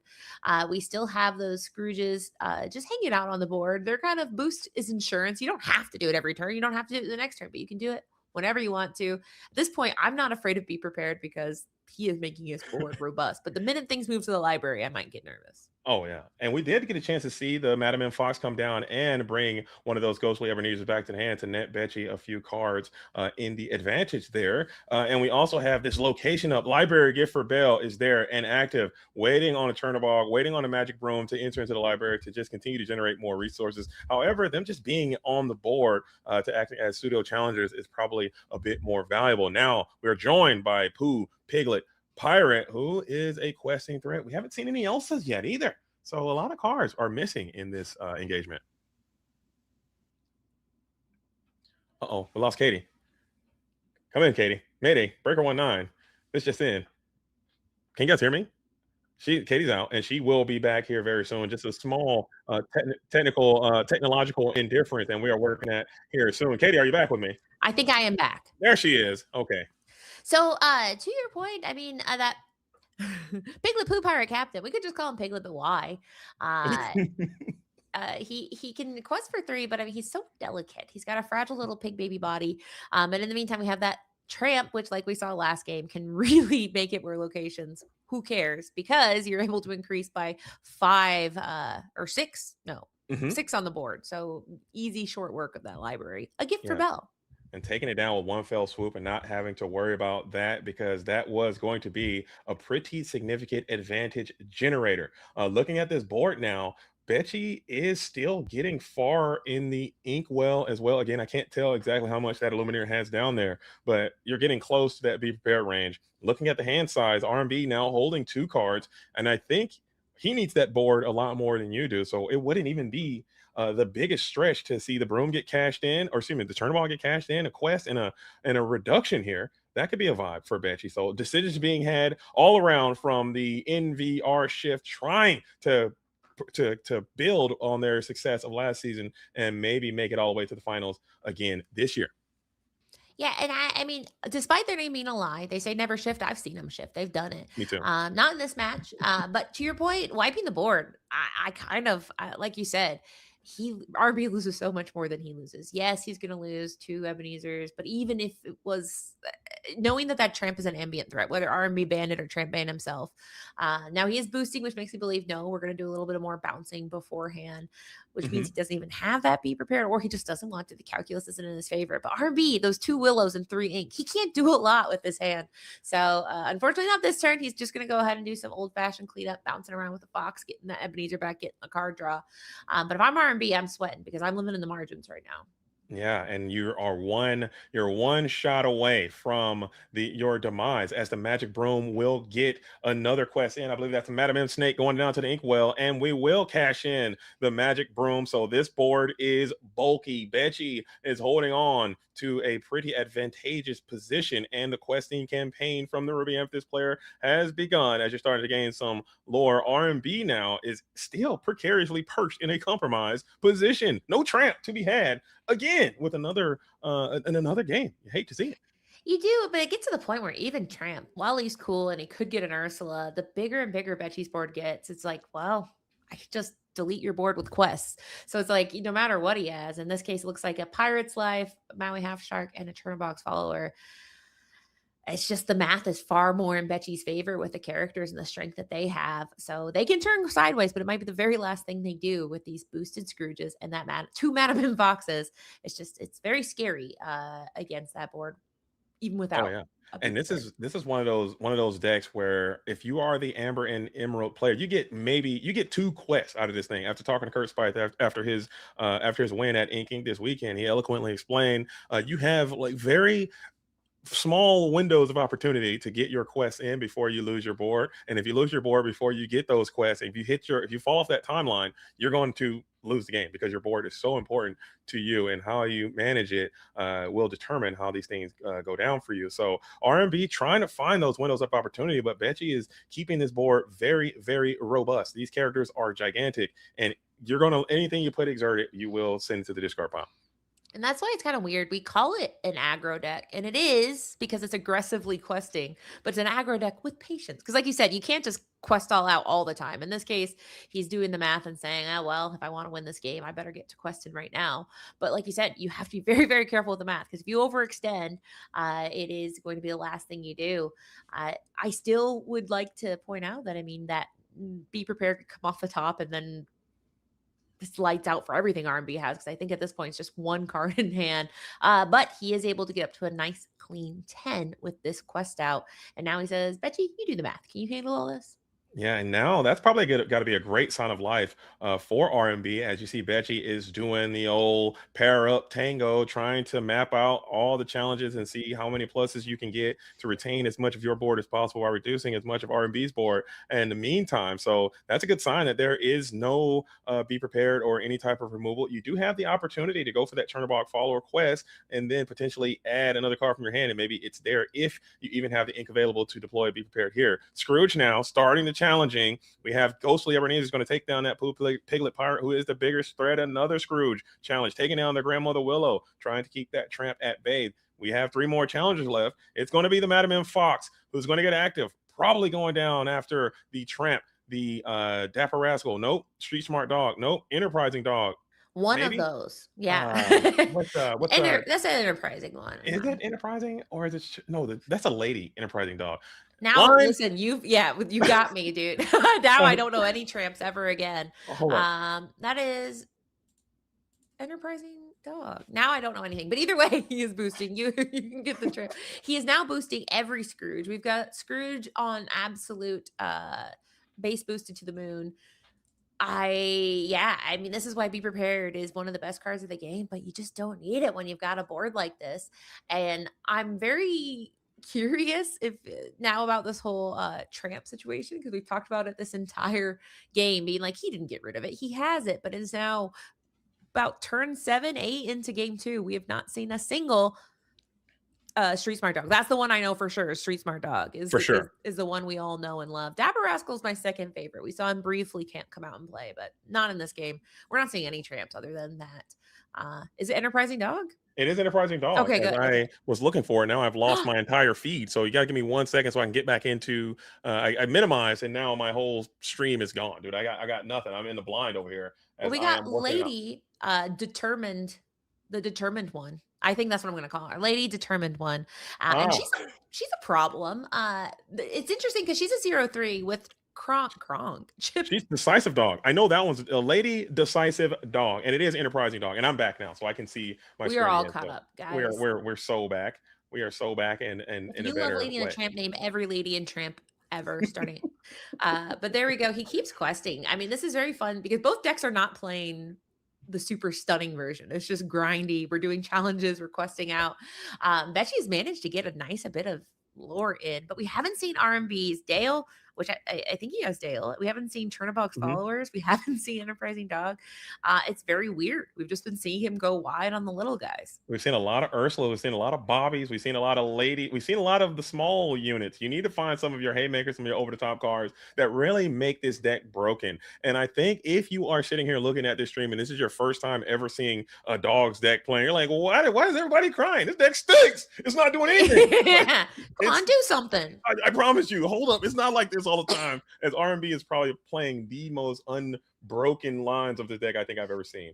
And this seems very, very fair. As Betchy now is continuing to quest. As you stated, Katie, he's building a pretty wide lore total, and his characters will not receive challenges very well without trading. Yeah, and this Lilo just keeps coming out, and she's good because she's something you have to deal with every turn, but it's not something he's afraid to deal with. With bouncing damage, basically doesn't matter because you can go ahead and return it to the hand. Well, yeah, Bobby Zimmerowski looking for some sort of answer, but I don't know what answer he could find. We talk about Under the Sea. I'm 90% sure he doesn't run it, and 100% sure it doesn't matter in this board state. Looking at this board, you would need all sorts of you need Delos Moon lullabies, you would need rhinos, you need everything. Tiana, you need some trials and tribulations. You need everything at this spot as we are starting to quest, revealing to be prepared off of the Daisy Duck. So it is not exactly 100% over. You will lose this entire board. Yes, as you pass with Bobby, you still have Go-Go Tamago off the top. Okay, that is available to you. So Betchy has to be expressly careful when you are clearing this board and how much damage you are leaving floating. These Scrooge McDucks, they are great. They are mighty. But Go-Go will feast if you leave a lot of damage floating on those characters. And I love the term, you gotta respect it. Because first off, I don't have to respect anything. But second, to your point, yes, that Go-Go Tomago, she can just come off the top, and whether he has it or not, Betchy doesn't know. And it's so funny because every turn we're like, be kind of cool, be prepared. And he hasn't been able to do it. And even if he does, next turn 2 more Lilos will come back. So I do like this more conservative approach where he tries to keep the characters. And in this case, like we said, that damage doesn't matter when you can just bounce things around. So keeping the value, saying he has to pay full value before he even draws cards if he wants those 2 Lilos to come back. And then there's one upright, Bobby Zimmerowski, but fortune favors Betchy in this side. He's only paid 2 ink so far, and he has a lot of cards in hand at this point in the game. Yeah, that Scrooge was heavily boosted as well, so he's able to generate a little bit more advantage there. Madam Mim Fox is just going to take the trade, taking down that Lilo, probably trying to play around exactly a Go-Go Tomago to clear that threat off the board. We are going to clear the rest of these characters off the board in a timely manner, keeping that lore as low as possible. It looks like Ursula, the Deceiver, will get another quest. So Go-Go Tomago lines are available. Can R&B find it if it's even in the deck? I needed to just find a Tramp Enterprising or Street Smart Dog just to prove that it's real. I don't even remember that card if it's real anymore.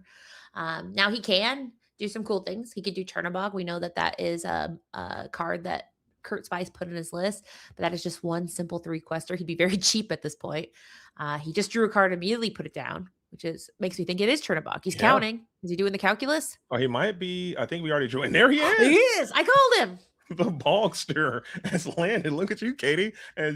But is that good enough? No. At this Well, point? it's something. I mean, hold up now. Yeah. If this Chernobog can get a quest, you still have a chance. You're telling me there's a chance. There is an opportunity for Betchy to win, I believe, with some Action Storm Pirates Life shenanigans, as we are going to play an action here as the friends on the other side has been deployed. Maui gains a lore. Pirates Life is available for the Ruby Amethyst player. Yeah, and he chose to quest with that Bobby Zimmerowski, which, I mean, he technically could have kept it upright because at the end of the day, he has to be prepared or he doesn't, but he chooses to get that one little piece of lore because, like you said, if he has that go-go, we could go ahead and feed her. But no. All right. So we done. have the Maui half shark is going to come on through, blast the Bobby Zimmerowski, get back to Pirates Life, and then we got a GG. R&B throws it up, and he is going through the deck, really trying to make sure that his tramps are in there, and it appears to be that they are. Them bad boys were not showing up. It's like a wish of a monkey's paw. He's like, I wish they would ban Tramp, and it got banned from his own matchup. Like he accidentally banned it, and that's unfortunately why you don't wish on ancient artifacts. But shout out to Betchy, who showed that you don't need be prepared. You just need big guys and card draw and just stay in the game for as long as you can. Big guys, okay. Pants okay. SpongeBob, big guy, pants okay. Is the strat? Yes, that is what they've been saying on these dear streets. So I am concerned that there might be an interview, and I don't know what buttons to push to get to it. I'm just gonna sit here and wait. I'm holding out. Come to us. Yeah, I'm just gonna sit and do nothing is going to be the plan, or it may not happen at all, and we'll just let it rock and roll. But man, all right, they come in when they come in. But that was interesting. I mean, I want to interview R&B right now. I know he didn't win, but I just want to hear it because, like you said, there's some people that when they have misfortune, you're like, I gotta hear. There's gonna be a tweet, but I want to be the first one to hear it. But I'd be unhappy if my deck behaved like that. If R&B made a valid crash out tweet, I would totally heart that. I would repost. I'd understand. I'd comment. I'm like, yeah, that's kind of messed up. Like you didn't get a chance. And I would also LOL a little bit because he's been so anti-Tramp, and then the Tramp abandoned him in real time. That's universal karma right there. Yeah, you gotta accept that. The Tramp said, I know when I'm on it or not. And I heard you don't like Tramp. So how about I go to the streets myself? But yeah, I mean, that was a very crazy game because we didn't get to yell, be prepared. We didn't get to say, oh my gosh, he's cycling looking for the card. Did he get what he needs? And the answer is no. And R&B hung in there in that game too. I mean, he was very, very close. I mean, he was 3 away, or he was at 16 at the end of the game. So it was not over. It was just, unfortunately, it was over for him. And it was a 2-0 victory for Betchy, who is, like you said, somebody who is not new to these 8 colors. Yeah, he's coming. He's back in his element, back in his home. OG Betchy is a good homie of mine. We go way back. So I'm excited to see him being able to fly his colors proudly again. I know the Ruby Amethyst community has just been overjoyed that their color combination is at the highest portion of the Infinity format. I didn't particularly see this as a viable option when I was doing my Infinity assessments, and I'm glad to have been proven so wrong. I still think that deck is good, and a lot of players will gravitate towards it. So I'm excited to see that it is performing so well here in the ICL and also in the events. It is fascinating that the most powerful, we talk about like it being a control deck, meaning that the top end is the most fascinating part.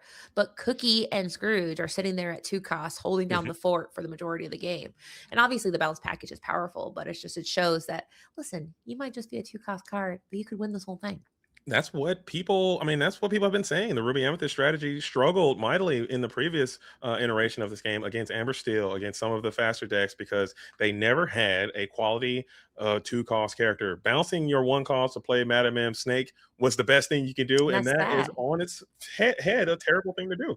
Never mind. We're coming back into a game number 3. More ICL action is on your way. This time we have the Lords of Lore versus the Loungers. I'm not sure if this is the Lazy Boys or the Lounger actuals, but it's going to be a great match.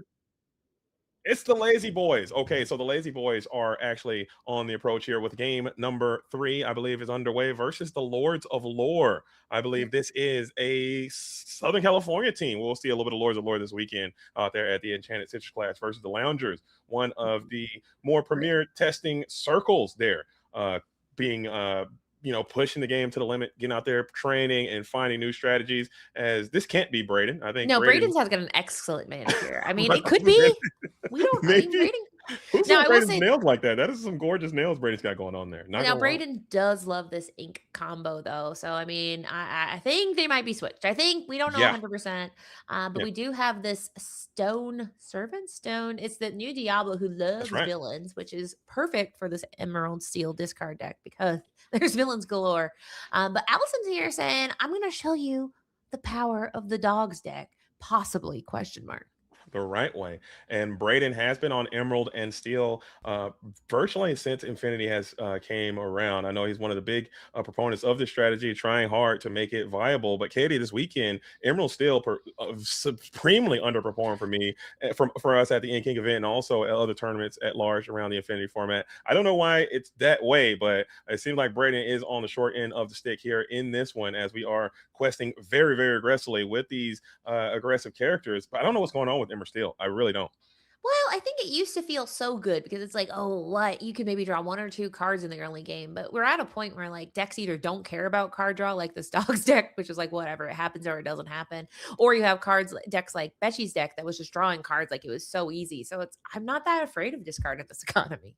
I'm not afraid anymore. I'm not, but I am a little afraid with muses. Muses can be scary because they can sing, they harmonize quite well to bounce things around. But unfortunately, Addison, that's not her name, not a clue. Allison is up to a nice 16, so you could do some bouncing, you can do some challenging, but with those escape artists, the tempo is very, very much in Allison's favor. Yeah, you got to do some challenging as well. You got to get that Pete. That Pete's got to get active. He's got to start sending in, as we have a song being sang by the Ursula Deceiver. It looks like the sudden chill is going to sweep the board a little bit. We'll get rid of the Tramp. Enterprising Dog is going to find his way to the discard pile. No Prince John to go along with that sudden chill. However, the Muses is going to be able to slow down. Not a clue. Allison, a little bit here. Can we get another song off? Or will it be time to challenge as the Diablo Stone Servant gearing up for a challenge? No, he won't. He'll hold back. He's thinking, just doing the little bird dance you do. I apparently Braden wants this matchup. He said, "Give me the dogs." But I mean, last match, R&B had 1-2 cards in his hand at a time. It just feels like a lot of the dogs deck is just kind of vibing it out, questing when you can, keep playing new cards. So it almost doesn't even care about what Braden's up to on his side. But Steel can be rough. But in this case, we're just going to do a little tempo play and just refilling Allison's hand. And nothing's really gone. It's just going to be replayed next turn. I would never utter the phrase, give me the dogs decks. I never want to play against this deck because it's just very volatile in what it can do. It is a super powerful and capable deck, as we are going to get a challenge in with that Stone Servant to take down the Finnick, I believe. So leaving only 2 characters in play, looking like you might have the ability to get another quest in, as the Cursed Merfolk is going to hit the board, as a little bit of question power coming back from Braden with that residual ink you had left over. Lords of Lore, not a clue. Addison now. Is that 2 ink in the well? Is that all you're holding on to down there? It could be, and that is not super surprising. But I mean, this deck, if any sicko deck can do it, it's this one. Because as we saw, it heavily relies on Grandmother Willow, sometimes a Coot, although I don't think they even need it in this economy. There is an Enterprise or a Street Smart Dog, just so you guys know. It does exist, but it's very inkable.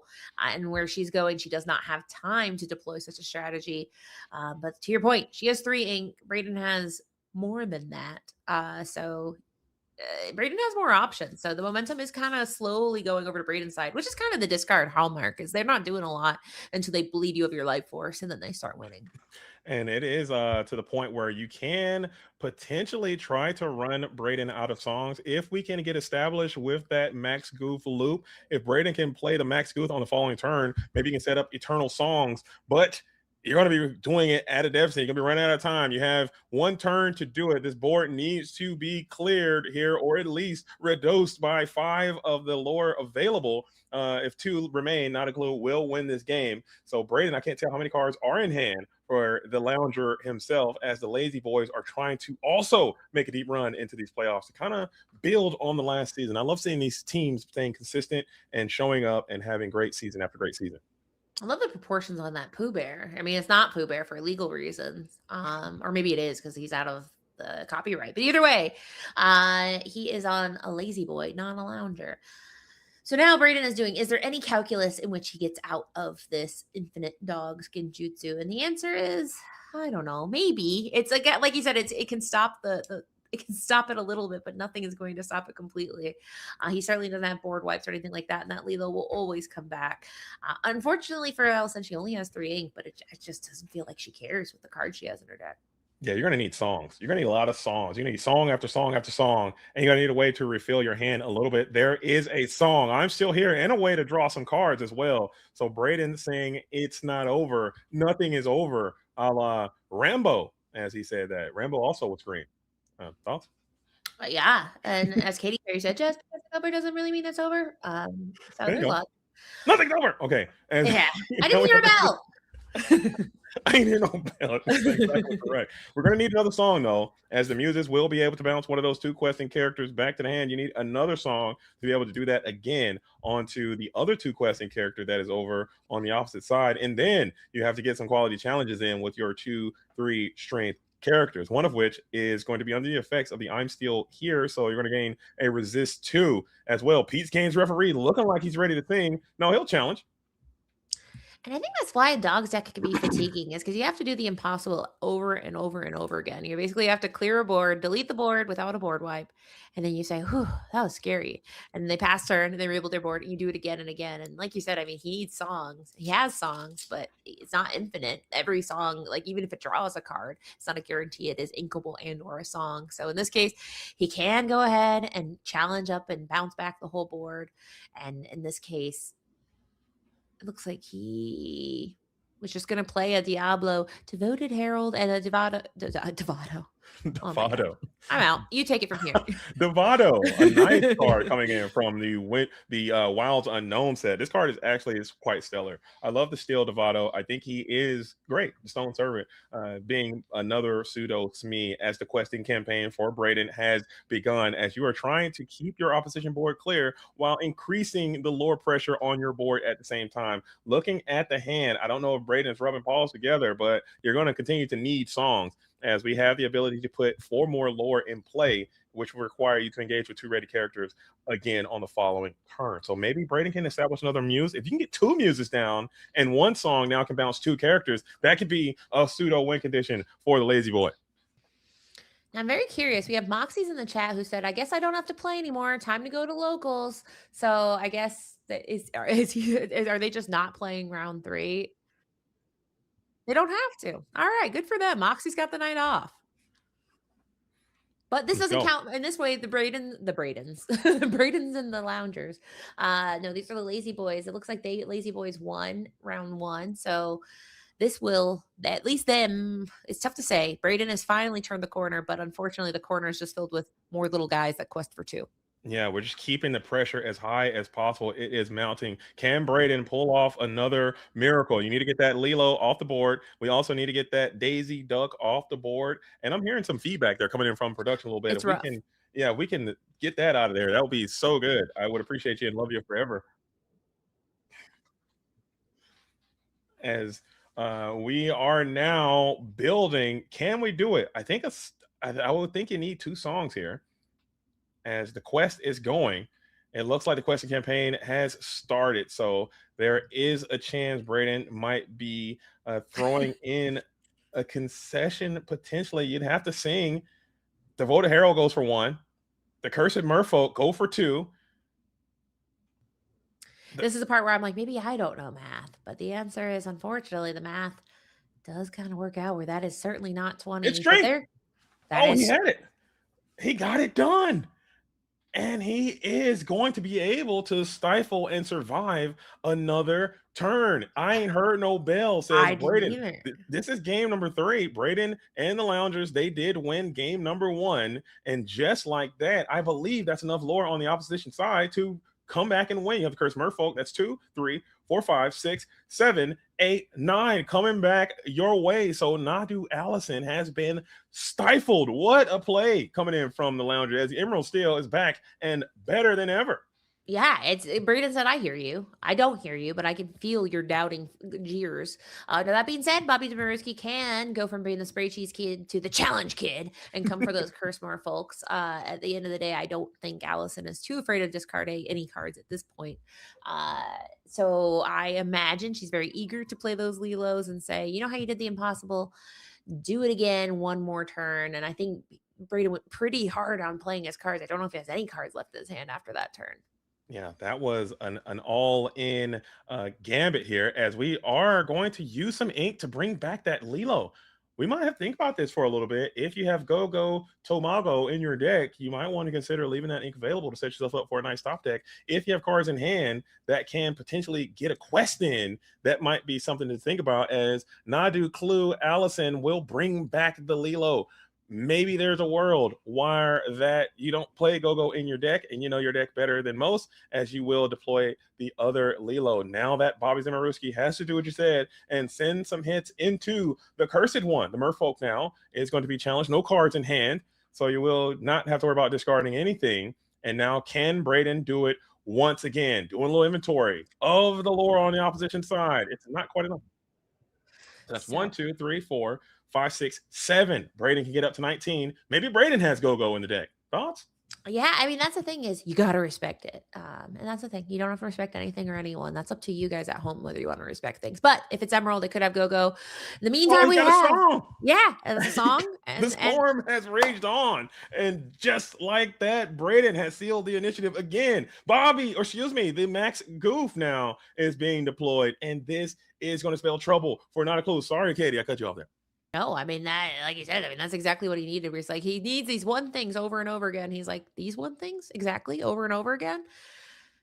Go-Go, if you could hear me, Go-Go, it's your time. It's Go-Go time. Yeah. I think now we might be in a world where Go-Go Tomago might not even be enough, because there just isn't enough damage floating on the opposition side. So I believe Braden has this one all but secure. We're able to also send the Max Goof back to the hand, who will be able to gain another song next turn, as the questing has begun for Emerald and Steel. You are in a commanding position now.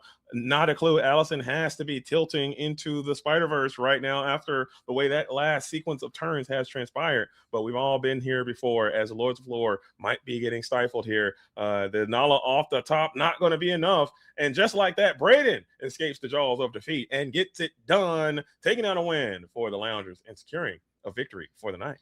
I don't think Dogs is that bad, guys. I mean, we've seen it. It's not winning. And I will say, Braden said he wanted the Dogs, and he got the Dogs, and he won. R&B said he didn't want Dogs, and he got his Dogs disrespected. So maybe there's just, you have to appease the Dogs. So tonight, as you're reflecting with your inner thoughts, just remember to put out in the universe what you want to get back. Yeah, I think that's fair. I think that's a fair assessment. I think you have to be the change. The universe does listen, and what you say is usually what you shall get. But still, taking nothing away from those games, I thought those games were incredible. Seeing Braden walk that tightrope, I think you got to really negotiate. And having the cards in your deck, Curse Merfolk, it's going to be one of those types of things. So I believe we have an interview coming up, maybe with Betchy, maybe with, oh, look at him, look at the boy. My boy is back. My boy, my son. What up, Betchy? Congratulations on your win. How are you? Clinching it up and doing your thing for the NVRShift squad, playing Ruby and Amethyst. We go way back. I know you started playing on Ruby Amethyst. You had a lot of success on Ruby Amethyst, and now here you are again, back on Ruby Amethyst. So talk about Ruby Amethyst. Why are you playing that deck? I mean, it's a pretty good deck. It's too fair, but it gets the job done versus Dogs. And we knew that for sure they're gonna bring at least someone's gonna bring Dogs. So if I get paired versus them, I'm gonna go ahead and win. Even though in the draw, I was lucky enough to not see any tramp from him, and I kind of knew in game 2 he had like the Horseman Strike, and then I drew a second Maui Shark, so I inked one Maui Shark to try to bait his Horseman Strike, and then he inked it, and I played the second Maui Shark, and then it just has a lot of aggression against like aggro decks, like all the Scrooges, the Foxes. It's just too much for them to handle. And that's interesting. Oh, sorry, Katie, go ahead. Well, I mean, the big topic of discussion is Tramp 7, the street smart dog, so broken that it basically makes the deck unwinnable. So I mean, you didn't see it in that matchup. Was that something you feared, or is that kind of, you think, all bark no bite? Well, I was saving a brawl just in case it was gonna come down. Oh my gosh, I got my own lady in here. A dog. I mean, we're talking about dogs, and the dog arrives, of course. But yeah, I was saving the brawl in case the big Tramp was gonna come down, or Piglet, just anything that quests for 2 or more, just gonna brawl it. And yeah, I mean, I was prepared for it. Okay. Well, can you just quickly talk about your team, man? You guys are now playoff victors in the round number 1 of the playoffs. You guys had a pretty stellar season last year. Can you just talk about your guys' preparation and your guys' focus on how you're going to make a deep run? What are you guys doing to prepare yourselves to maybe win the ICL this year? So on top 16, we knew we were gonna be on the play. So we tried the first match. We tried to be like secure the win no matter what. So that's why Mark was on Steel Song with Daisies, because he was gonna go first. He didn't have Angels because he was gonna go first again, and just trying to win from there. And then I was gonna go second for sure. Then if I get played into dogs or whatever, I was gonna beat it, or Blurpo, I was gonna beat it. I may or may not be playing Flynn. So against Red Blue, I was also going to try to beat it. And then just going for the match 3 to be on the play and just try to secure the win. But yeah, we're going to keep testing and practicing. And we're excited to see who's our next opponent, and then just go from there. Just take it one match at a time. Right on. Well, Betchy, man, I got to say, it's really nice to see you finding your way in Lorcana. I've known you for a very long time in other trading card games. You had great success there. So I'm glad to see your success is starting to transfer over. Hopefully, you can find yourself in the winner's circle, man, getting you a golden Mickey at the DLC. Are you going to Indianapolis, or are you going to Dortmund or something like that? No, yeah, I'm going to CCS next weekend. I haven't even played set 12, but just full send, just see what happens. And then Indianapolis the following week. Honestly, just try to have fun because everyone's gonna be playing dogs, and I mean, just whatever happens. I'm just excited to see all my friends. I'm excited to see you, and just have a great time. Right on, Betchy. Well, we'll let you go, man, so you can hop back into the locker room and celebrate with your team. You guys are moving on to the next round of the playoffs, and I think you're in a good spot to maybe proceed on to victory here in the ICL. I like to see you guys in the winner's circle. So shout out to Moxie, shout out to Betchy, shout out to NVRShift, man, as you guys are on your way. Sounds good. Thank you so much. Thank you for the ICL. Before I let you go, Betchy, though, you got it. You're a pro, man. I was about to say, before I let you go, man, make sure you get some shout outs in before we let you go. Yeah, thank you. First of all, the casters, Luke, for putting this up for everyone. He's the GOAT. Without him, we wouldn't be here. So thank you for doing everything. It takes a lot of time from him, and I'm just glad he's doing all this for the Lorcana community. And shout out to my team, and shout out to everyone watching. And thank you for all the support. And just see you in the next round. Salute to the OGs. Right on. Dang, I love Betchy too. Guns up, Betchy, dude. Who's OGs? Real ones. All right. And just like that, Katie, what a round. That was not the normal Infinity experience that we had from the Ink. That was fast. And I'm glad, because this was like a night so far of saying, like, you know what you thought? Well, think again. Because it's like Emerald Steel, that's not a deck. Think again. Tramp is too good. Well, what if he never comes out of the deck? Then it's not so bad. So it's a night of, change how you think, okay? And a night of victories. Yeah, a night of anything is possible. We got 2-0 victories, it seems like. So we're going to have some new interesting matches coming up in round number 3 of the ICL, which could be starting at some point in the near future. But in the meantime, we're going to be rocking and rolling. All right. Oh, right on. We're going to have some vamping time, and that's when we start doing extemporaneous jazz. So everybody get ready. But yeah, I think with Infinity, it's weird because I get in a circular thought process of like, it does feel like it's very solved and not solved at the same time. Do you feel like discards back on the menu after tonight? Did Braden restore your thoughts, or is it I just you think need songs? I think Braden might be the last airbender. I think He he's the might. one holding it Yeah. together.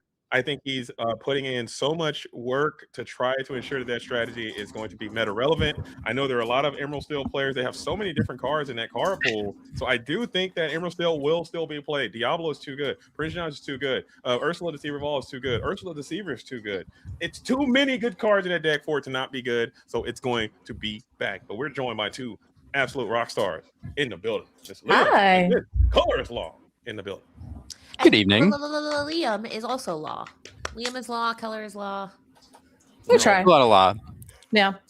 I try. You know me. I like to be as buttoned up as and lawful as possible. Yes, Indeed. we do. You're very lawful good.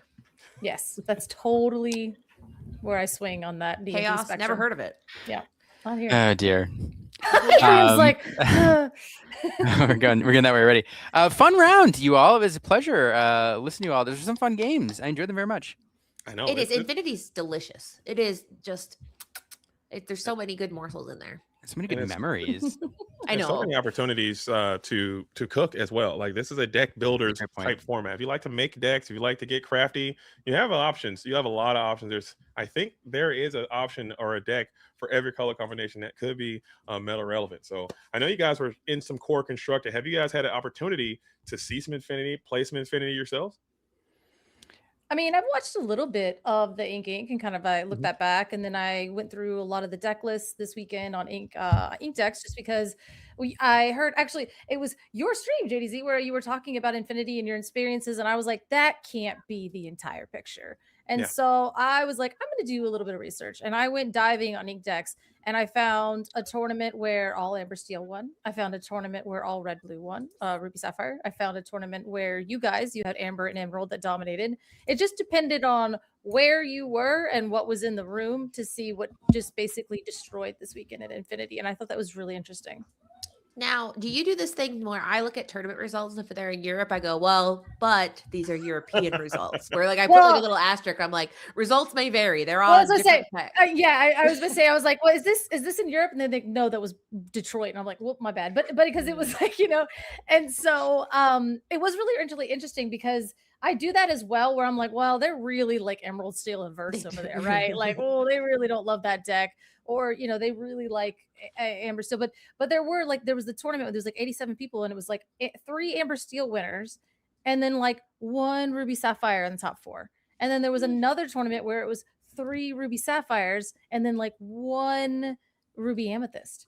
And so, and then they were like, but that Snowfort deck was like scattered throughout every single top 8 though. I was, yep. Yeah, the interesting thing is, I mean, I think you're right, Color. Like there's a lot of variety in the format right now, and there are also a lot of players that I talk to, and very well-known creative deck builders who say this format ain't solved. There are some, and I think all of us are convinced that we're going to go to the DLC in a few weeks in Indy, and we're going to see some folks like Josh Paul, like Mo Shamblin wander in with decks that we're like get totally surprised by. There's going to be like 1-turn win combo decks out there and all sorts of craziness. So the other interesting thing is it when oftentimes like picking the right deck for an event is about attacking the format, and when the format is this wide open though, there are some players that absolutely hate that. I think Edchu is one. Whenever the format's like super wide and there's like 5 or 6 viable decks, Edchu is a player who's like, I hate it because I can't attack it because I don't know what's coming, and that's also really interesting. So I just don't know what to predict from a tournament as big as Indy. It's gonna be nuts. It's gonna be crazy. I would if I were going first, I'd take 2 approaches. One, I would just roll some dice, and whatever the colors land on, that's what I'd make a deck with that. Or I just find whatever my favorite color combination is, whatever sparks joy. Shout out to Marie Kondo. I'm just gonna play that because there's really no rhyme or reason of what to do. Maybe you take the Snowfort stuff, and then it's gonna be bad matchups. It's gonna be good matchups. It's all about rolling the dice and having a good time. Yeah, I'm just gonna grab some flavor of Ruby and just rock with it. That is just for the vibes. Because other than that, man, you have to be prepared back, and you're like, I'm not letting you go. I will not let this go. I've lost you once. Yeah, you're just as beautiful as the day I lost you. Beautiful as the day I lost you. Yeah, exactly. Pretty much. I don't even care if it's good. I'll just put it in a deck and just vibe. I think we got about 30 seconds until the next round starts. So it looks like Oh, Katie and man. I will be bidding you all adieu. I'm hopping back into the fan audience area and I'll be watching and listening to what you guys have to say and seeing how this thing concludes and who you guys are going to be watching. Because I'm not sure if we're going to get NVR again. I'm not sure if we're going to get some more lazy boys. I'm not sure who's going to be there, but I'm sure it's going to be a great match either way. Well said. It's always a pleasure talking to you all. Bye, guys. Have a great night. You all are the best. Bye-bye. I always ask for ATV and Ink Pass. Oh, we're right Sorry. in. No, I was gonna say I always ask for round 3 because of like kids and stuff color, but like it's always really rough following amazing people. Like I should do it the other way. We're amazing, the other Liam. way. Oh, yeah. And also, ETB has been the 2-time reigning ICL champions against flexing Ink that, Pass Matt. here. I was like, okay, so this is actually what people wanted to like. And plus, is this Riley versus Aaron? So it's really, really going to matter here as we go into this next round. Sorry, I'm just getting weird, wild feedback from production. I know that's not you. I don't think it's me. I could. Okay, I was like, Liam, we hung out all weekend, and I know your mic doesn't do that. You can make some. Actually, you know, you're getting cut out because you're, yeah, you're getting cut out of that because your mic is like, I know this isn't okay, so it's actually cutting in and out. So that's so funny. It's like I know you're trolling right now. Stop I know exactly. Yeah, your noise gate is like no. Yeah, absolutely not. No, I'm super excited to see you again, Color. We got to hang out last weekend. This is a fun follow-up, and I'm really excited. You know, we spent last time like diving around in core and getting to look at some of the new decks, and now Infinity. Like I don't know, it's fun. Good to see you again. Good seeing you. And actually, this time I can hear you. So I'm very excited. Yeah, I know. Like, what a level up from last time. Instead of just pretending like I can read your lips and reacting appropriately. But now, you know, the funny thing is okay. We switched over to this match, and the first thing I thought was Pooh Honey? Was Pooh Honey Wizard always been that little chubby, like his little belly out? I know we got the cards on it right now, but for some reason, this is not a real official mat, right? Or is this? No. Okay. I was like, Daisy, look at his little belly. Oh my god, he's so cute, but though. Is the I know it does, but I don't know where this came from. Oh well. Yeah, right. Yeah, I don't know where this came from. They're from the future, and this is actually going to be season 7. It is the challenge art. Yeah. I think it is. I think it is the art from the enchanted that's been like extended. But yeah. Anyway, very beautiful. Pretty Matt. So what are we watching here? What colors? What are we looking? I'm eager. This is always fun. I don't know what we're gonna see. What are you hoping to see? I'm not even sure. Now I know that ETB always usually plays when they're all in the same room, and of course we didn't get to see those earlier games to see what colors ink colors have been kind of eliminated from the card pool here. But we're probably going to see as we see the altars have been finished up, and I think Aaron is on the play. All right, and here we go. It is round 3. Oh, it's gonna be steel and steel. That is a Maleficent. Oh my gosh, is that biding her time? I don't know. She's been here since set 11 or set 11, set 1. This deck is gonna be fast as we ink run her into a popsicle. Oh, this is gonna be rough. You know, back in the day, that was a $17 card, like $15 to $17 card back in set 1. No. Absolutely wild, absolutely bonkers. But yeah, this deck, this version of this deck in Infinity can be incredibly fast. They do go low to the ground. You're likely to see the Maleficents. You're likely to see Christopher Robins, that card with the underdog ability. And then of course you have Reach with Honeymarin. Sometimes Gathering Knowledge and Wisdom is being worked in now. So this deck is trying to go really fast. And honestly, if you're going to go fast, you're going to want to do it against a deck that goes slow. And this item deck is kind of the perfect one to run into. Yep. So we're inking a sale to play a Tipo, which is great because we're getting our ramp, but we did see a Diablo and a Magic Broom coming down on the other side. So we went double 1s on 2 over here for our Amethyst and Steel hero. Aaron is going fast, and Riley's going to try to make it to the late game. Yeah. So this deck, because of the reach in this deck and goats and things like that are likely running around, it probably has kind of a two-phased approach like we had with the old Emerald Amethyst Tempo decks, where it wants to run up to like 11 or 12 lore. That's kind of the ideal spot in the early game and to the early mid game. Then you kind of expect your opponent to wipe your board. Eventually, Be Prepared is coming, and especially against decks that can double ramp, you expect your opponent's going to clear everything off, and you're going to have to find ways to close out the game by dropping single characters and then using your reach to close things out. So that's what we're looking for here for Aaron to do. Try to get to 12 lore-ish before the board wipe. Yeah, definitely. The Pete comes down. Pete Games referee saying no actions from you, because that might have been what Taylor wanted, or Riley wanted to do next turn. But we are actually going to go ahead and pop the magic broom, go ahead and banish that to draw a card, refill our hand, and get a little bit more gas in our hand for the next part of our game plan. But again, we did see that Riley put down the Tipo, which is going to challenge beautifully into that 1/1 Maleficent, getting her off the board. Now we will be able to challenge back and get rid of that. But at the same time, I think Aaron's really going to have to start establishing a ton of card draw, because this turn, if we can get an actual character down, we can't. That's a sail into a Pete. You got to take that back. Yeah, yep. Yeah, and I was getting, Nope. yeah, it's great. No, pizza. Where's the flag on the fly? Ooh, No, yeah. really Where's interesting there. Like the game plan from Riley here is to double ramp into Be Prepared like as fast as possible. You got to get to the board wipe when you see your opponent start to do these shenanigans. And so oftentimes, like against this deck, you would just wait until the Be Prepared turn. But here, turn 4 is where, if you're not playing things like Cinderella on turn 4, you could get the double ramp a different way. On turn 4, oftentimes it was How Far I'll Go, an uninkable card that you want to play on this turn. Sometimes. And so Aaron disrupting that plan. And not only does that kind of prevent you from ramping, but also like Sail the Azurite Sea, if you have a How Far I'll Go in hand, is a card you might ink in this scenario. So now you're changing the ink decisions and messing up the curve here. It's a fun card to play here on curve.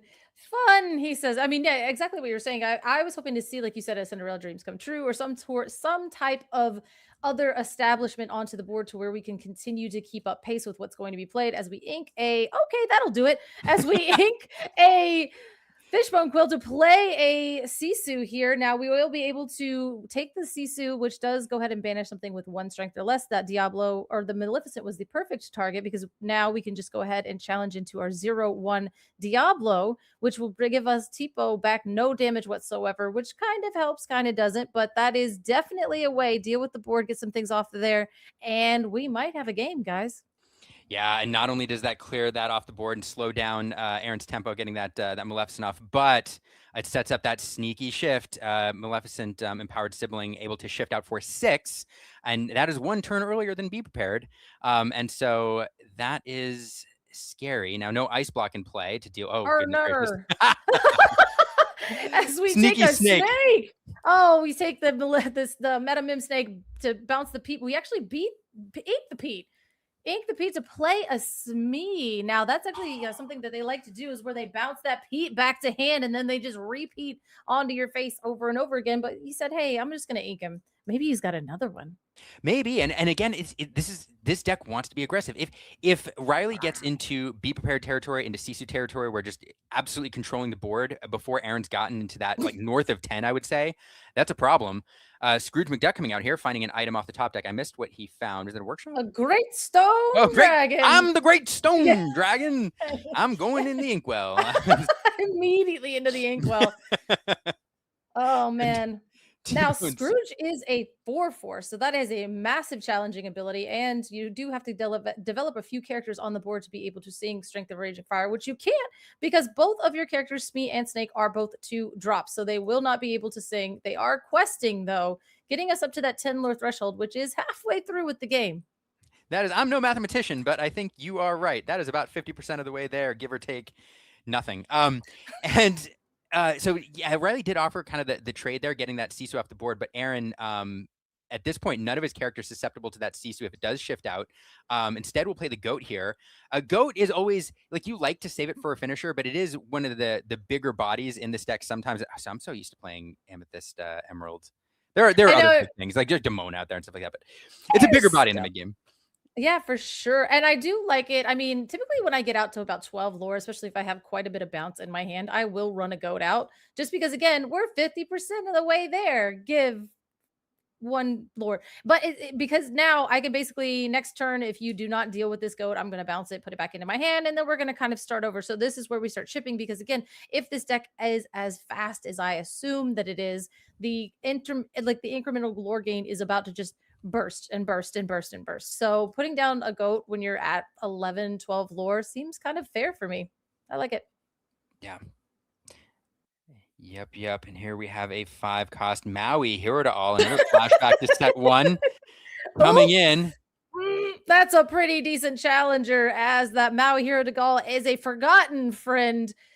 Not too forgotten for me, but I mean, goodness, coming in with that Scrooge, being able to clear both of those characters off the board. So now it looks like we won't be able to deal with the goat, but Maui is always a 2-for-1. Is he not? Like, come on. Absolutely. I mean, continues to be one of the best cards in the game, printed in set 1, and just has not been crept. They've had other rush cards. Maui's he's just a classic.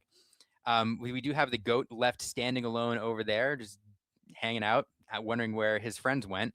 Looks like there will be a quest here. Will we see the bounce? I'm willing to bet we are. We already Fox, inked a perhaps? snake, so we are going to go with a fox there. And I'm going to get that Maui out of here just so I can just not see him on the board anymore. It's like a spite trade in my mind. So we'll take that 4-3 into, I don't know, you could take the Tipo, I believe, and that way you have to force the trade back on Maui anyway. You could, but at this point, the lore is also not. Okay. Oh, so you would just keep him standing? Oh, I kind of like I that. I might. We did have the Christopher Robin to follow it up. He's joining the fun as he joins the fun. Join the fun as he joins the fun. And there's that Christopher Robin coming in. This card does have underdog. Doesn't matter here. It'll just be a 2 lore quester for 2. And now we have that shift. Sisu empowered sibling shifting onto that daring visitor. That's probably been hanging around for quite a while, but no characters were susceptible to it until this point. That Christopher Robin hoping to stand up in quest, not going to do it. And there's the goat again. No, it's the same goat because we bounce it with Madam and Fox, but that's fine because Sisu empowered sibling, by the way, costs for 3. So that's like shift, get rid of your thing. Also, oh, by the way, quest. So totally fair, totally amazing card. And God, I missed her. I missed her so much. Look at her on the board, advancing our game plan, sitting next to Maui Hero of All. Is it crazy how like Ohana means family right now? So I could just draw 3 cards off of me. That's not what we're doing. We're not doing that. We're not doing that. This is Sapphire, and those are some I don't know. There's some guesses on what those Sapphire cards could be. They're popsicles. There's a popsicle. We're gonna heal Maui, and that other one was something that got back an item. It's a thing. It is a thing, and it's got a glare on it that is shiny. Riley, slide your card over. Yeah, there, it's a Tamato. That's what I thought. Okay, Tamato, happy as a clam, coming in, pulling back that popsicle. Now back over to Aaron. Aaron has 14 lore, but representing 15 lore with that goat, and plenty of ways to clear. I mean, it's getting scary. We can go ink, and then 1, 2, 3, 4, 5, 6. Oh my gosh, I can't even remember. Gathering wisdom and knowledge time 3. How about that? No. Okay. Yeah. We are going to challenge and get rid of that Sisu because it does have 4 willpower on it. And that goat, like you said, is a 4-3. So it's got quite a bit of strength on it for this. It is a gathering wisdom. It is a gathering. It's double. We just needed 1 more. Oh my goodness. Oh, I got so excited. I was joking, but it was totally possible. Look at that. All we needed was ink and another one. That would have been insane. Another one. And now there's so many ways this game can be closed out. Now there's that one character on the board. There's so many things that can get rid of it. Daring visitors and Sisus and be prepared and things that can clear it off the board. Ruby loves a 1/1. But Aaron is probably, if he's running the knowledge and wisdoms, we know he's running goats. There's probably more knowledge and wisdoms in there. White roses, honey marons. Like there's plenty of things that can close it out now. Oh yeah, and that's the thing. The honey marin is devious because it does say, it gains a lure whenever. Yep, we're just gonna scoop it up. Oh my gosh, the double gathering wisdom and knowledge took it. I was betting for 3, but 2 really was kind of the end of the game there. I was like, what if he does 3? Well, he didn't have to. 2 was terrifying enough. Gathering knowledge, wisdom, lore, and wins in that scenario, just running fast. And again, like we said at the beginning, the Amethyst steel decks that we've been seeing in Infinity tend to be a little bit faster. The thing is, the decks that run longer games that try to go wide, there's just so much removal, and there's be prepared running around now that it's difficult to play. So the Amethyst steel decks that I've seen in various tournaments, even for example, I'm looking at one here from an 87 player tournament over in Europe. Was that the Amber Steel one?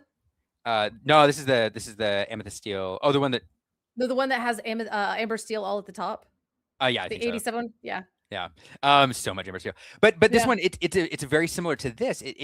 This deck wants to run fast because in this format you have decks like this Ruby Sapphire deck running around, which run very, very long games, and you want to run under them. And even against dogs, like dogs wants to sit there and stand their characters up and like build up a board presence for a while, not put their characters at risk. So with this deck, you're kind of forcing them into the control role, where you want them to challenge into your Maleficent early so you can crack back with things like, Snake or Smeeze or things like that. So, and that's interesting. It's kind of is it the most aggressive deck in the format? I would think that it probably is the most great because, like, of course, like dogs and even the Snowfort deck, they can be pretty aggressive, but they're like aggro with teeth. This is just straight up aggro, as we probably, like Strength of Raging Fire might be one of the cards in the deck that's like a more reactive card, but everything else seems very proactive. We didn't see any Amethyst Chromacon, so I don't know if like anything with an Amethyst Chromacon, I'm like, that's sucker straight aggro. Yeah, that's burn, straight up burn. Yeah. But some fascinating lines. I mean, this deck, when you look at it, so the Maleficent on turn 1, you can drop another 2 Lore Quester on turn 2, or you drop Pocahontas on turn 2, which then is questing for 3 on turn 3. So yeah, you can be at 7 lore on turn 3 with another, bajillion on the board. So it can go fast. Now, we do note that Aaron was on the play this turn. So, they did run out the Maleficent by their time. They ran out this, that, and then they ran out the Pete as well. This did stop the double ramp. So we did have the Sisu available, which, I mean, Riley was doing a wonderful job of just like taking out at least 2, like banishing 2 characters a turn. So it's not like they weren't doing anything and they weren't, had no agency. It was just that double gathering windows of knowledge was actually broken. But that's what the deck wants to do. It wants to run out characters, get to about 10, 11, and then just start chipping away with that the lore game that you cannot interact with. Yep. Yeah. You just do whatever. I'm just gonna do my own thing over here. Yeah. And there's that underdog ability coming into play here. Why not get a 1/3 that quests for 2 on turn 1? We talked about the on the play helps. You pointed that out, but feels pretty underdog, good. Yeah. Does it feel bad being the underdog? Does it? When you have 3 willpower, and I figured that every time. But T-Bo's here, and he's got noodle arms with 1 strength and 2 willpower. But we will get to ramp, and hopefully we'll get to double ramp because P cannot come down this turn. No, and Riley really wants to double here if possible. But look at the effect of Christopher Robbins, because normally you'd be playing a Maleficent here, but with this 1/3 on turn 1 that quests for 2. Now Tipo can't answer it, so Christopher Robbins going to get probably at least another quest off. It's a really, the underdog mechanic. It's been somewhat impressive. It's really impressive with Angel, but here, oh my goodness, just 2 on. He did it again. 2. He did it again. 2 1-drops on 2. Run it out again. 1 replaces itself, and 1 is still a crime in my eyes. This Maleficent. Wonderful art by Grace Tron, by the way. Fantastic. It's a playmat. Oh, really good play. Daring Visitor coming in here. This is one of the cards you probably alter pretty hard for in the early game here. Eating that Christopher Robin, sending him off into the discard pile. Do love that, because now, we've gotten rid of the Christopher Robin. We were discussing the 3 willpower on that guy, but now if you exert anything, like the Tipo can take out literally anything. And now the Sisu Daring Visitor is free and clear to take out this Diablo, which will replace itself by drawing a card, but I'm sort of fine with that. Just stop getting lore for the love of all things Lorcana, please. And really impactful turn there. That Sisu Daring Visitor really killing Aaron's tempo. Now able to go up to 5 already, and he's going to drop a Smee down. That's a well-studied character, but as you pointed out, Riley. Whoa. Fire the cannons! They snuck that in the discard pile there. I didn't even see it. He just exerted the 1 ink, played Fire the Cannons, and said, Sisu, get out of the sky. No more nimbly bibbly evasive stuff for you. You're not going to be shifting. It doesn't matter. Get out of there. And that sets Riley back quite a bit, unless we can get another Sisu Daring Visitor out there, or we can power ramp to 8. But that's hard. See you later. Mm-hmm. And that shuts down that shift in a couple turns here, which protects those low cost characters. And it also it saves a lore. And 1 lore as we saw last game, makes all the difference at the end. So now Aaron likely to be able to sneak out one more lore out of that Diablo, where otherwise both in the Maleficent would be removed due to challenges. Riley now playing a Scrooge McDuck, who's gonna dig for a few cards, or at least one card, an item. We hope. What if he whiffs? Like he's just looking at his hand here, trying to make some like educated guesses, and then he's just like, okay, never mind. It's always a popsicle. It's always a popsicle. But the thing is I've always learned, I know Sailor used to say your second popsicle is not as good as your first. So it really just depends on what you're trying to do here. But we did opt to go for that. Oh, what? It's too much sugar. Like the first one, it's like eating a pack of Pop-Tarts. Like the first Pop-Tart, you're like, this is great. Halfway through the second, you're like, I've made a mistake. I've heard you say this Pop-Tart thing before, and I really feel like you're eating the wrong Pop-Tarts, but that's beside the point. It's too sweet, too much sugar. But we were able to go ahead and challenge into the Maleficent, get rid of that, pop the popsicle to then heal off our Scrooge, which gives us an ability to put that into the discard, as well as making sure that it's not as susceptible to Strength of a Raging Fire or any more kind of fire the cannons shenanigans that you might pull out. So keeping that 4/4 available for some more challenging here over on Riley's side. Oh, but we just jump up to 7 for the vibes, but it's okay. There's a knowledge and wisdom played there. Oh, I didn't even see it. Oh my God. Snuck into the discard pile there. And now Smee gonna go off on a quest. Smee is gonna take a damage because there's no captain to play. Those Diablos are great. They're not captains. They're birds and flying around. So another Diablo established and back over to Riley. And this is kind of, it's not a super uncomfortable place to be at the moment for Aaron. Going up to 10 is pretty good at this point in the game. Tipo going to clear off a Diablo. All right, we are popping the next popsicle to heal that. And then we are going to play the Tamatoa happy as a clam. He's going to be happy as a clam to get those 2 popsicles back, which now makes sense as to why he grabbed that one popsicle, used it on the immediate one. And now if we see how much value we're getting out of the Scrooge just by healing the 2 damage off of the Scrooge every time he challenges, because right now he's taken out a Maleficent and a Smee, and he should be also in the discard, but he's not. He's had a couple treats.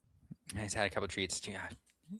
And Will-o'-the-Wisp coming down, and another Diablo. Diablos like to flock together, apparently. Yeah, so that's great still. We're up to 11. We're going to quest for 2 next turn if those survive. But now we are in, I think we're in Be Prepared territory. And also, that Will-o'-the-Wisp is a silly little card that basically says whenever this character is challenged, instead of it being banished, it just goes right back to your hand. So now we've seen in core how this card can be exceedingly difficult to get rid of because it's a lot of challenge-based strategies. Now we also see over here in Infinity how Ruby is able to just remove cards by breathing. So the Will-o'-the-Wisp is not as scary, I feel like, here, but we do have to have an answer for it that is not challenging. But 3 popsicles is pretty good.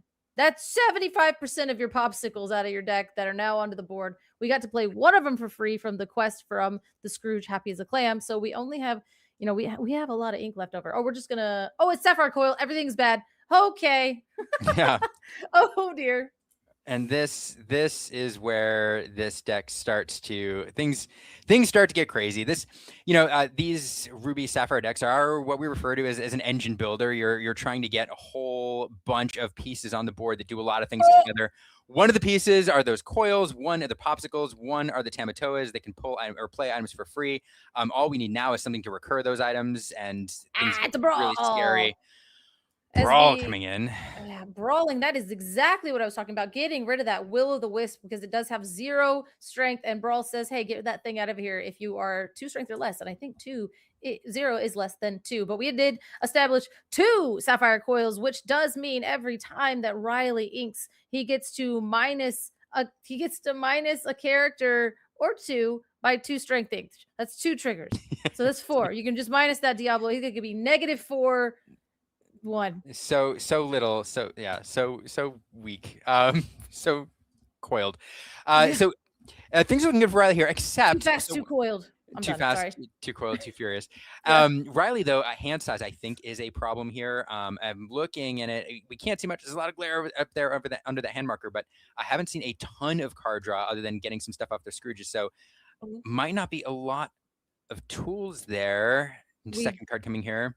do see a free Scrooge come down, but I do like what Aaron did over here. They basically quested with the Diablo, bounced it with the Madame Mim snake, and then reset the Diablo, playing it once again and kind of saying, hey, I'm getting lore, but you can't get after this by just freely challenging. You're going to have to do some more shenanigans. But unfortunately for Aaron, this deck do be having shenanigans. And with the ability to just ink and minus that snake to a -1 strength, we can do anything we want, but we have to draw it. Exactly what you said. Now, the popsicle that came down is a little bit of card advantage as well, but Riley is sitting at low resources for typically where this deck wants to be. That's true. This deck oftentimes can get a bajillion cards in hand, but we are seeing the engine in action here. That Scrooge coming down, finding the popsicle, Tamatoa questing, playing it for free, drawing a card. Now, we're going to heal a Scrooge, put that popsicle back in the discard pile, and it's just, lots of things clicking.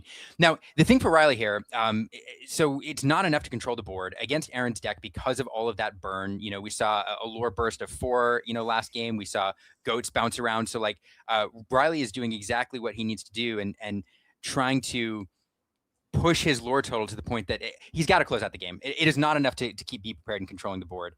No. You cannot be prepared. You're totally right at this point. Now, you kind of like exactly what you were saying though. Like we did go ahead and push the lore, but unfortunately, we are going to be able to get up to 14 here, and that makes me wildly uncomfortable with the lack of card. Oh, it's still our turn. That's crazy. Okay, so we are going to go ahead and exert 3 ink. Are we going to try to brawl this Diablo potentially and not let it get the lore, or are we just going to establish the little baby Sisu? And we are just going to go ahead and brawl the Diablo. So trying to say like, hey, I don't care if you have a card, maybe, but unfortunately I care if you have a lore. But again, 12 13 lore is scary, but you might let him draw into the gathering wisdom knowledge. So this is a really rough spot for Riley to be in if they can't start drawing cards. Sorry, I'm fine. But I think God, this is kind of a nice edge here. I do actually like where Riley's at just a little bit better. It all does depend on this turn here. Really low resources over on Aaron's side too, running around on 3 ink there. Is this a Smee? That's good.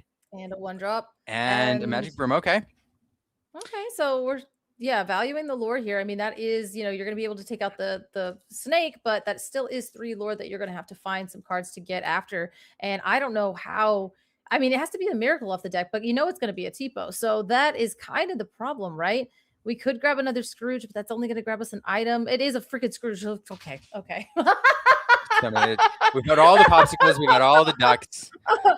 Okay, so we're going to take a Vitality Sphere. That's actually kind of insane because then we can play the Vitality Sphere and give the new Scrooge rush it into the snake, and then we can just quest with the rest of our little babies as opposed to losing a lore from having to challenge into that snake. I mean, he's still going to 15 next turn, but this is actually hilarious. But that's actually 1, 2, 3, 4, 5, 6. That's actually kind of perfect. It's 1, 2, 3, 4, 5, 6, 7. So it's a great point because now this Scrooge being able to challenge puts game on board with this quest. Insane. And we're just going to double. We're going to double do it. We're going to double. So now you're going to have to take your entire board into this to take care of it instead of just throwing, say, the broom into it. So hilarious. 1, 2, 3, 4, 5, 6. 7. That's it. So now this is really, really tough because now the broom, like one of your characters has to run in to keep Riley from winning this turn. Or you fire the cannons. No, you'd have to do. I was going to say, Smee has to challenge into the Tipo if you want to keep your Smee.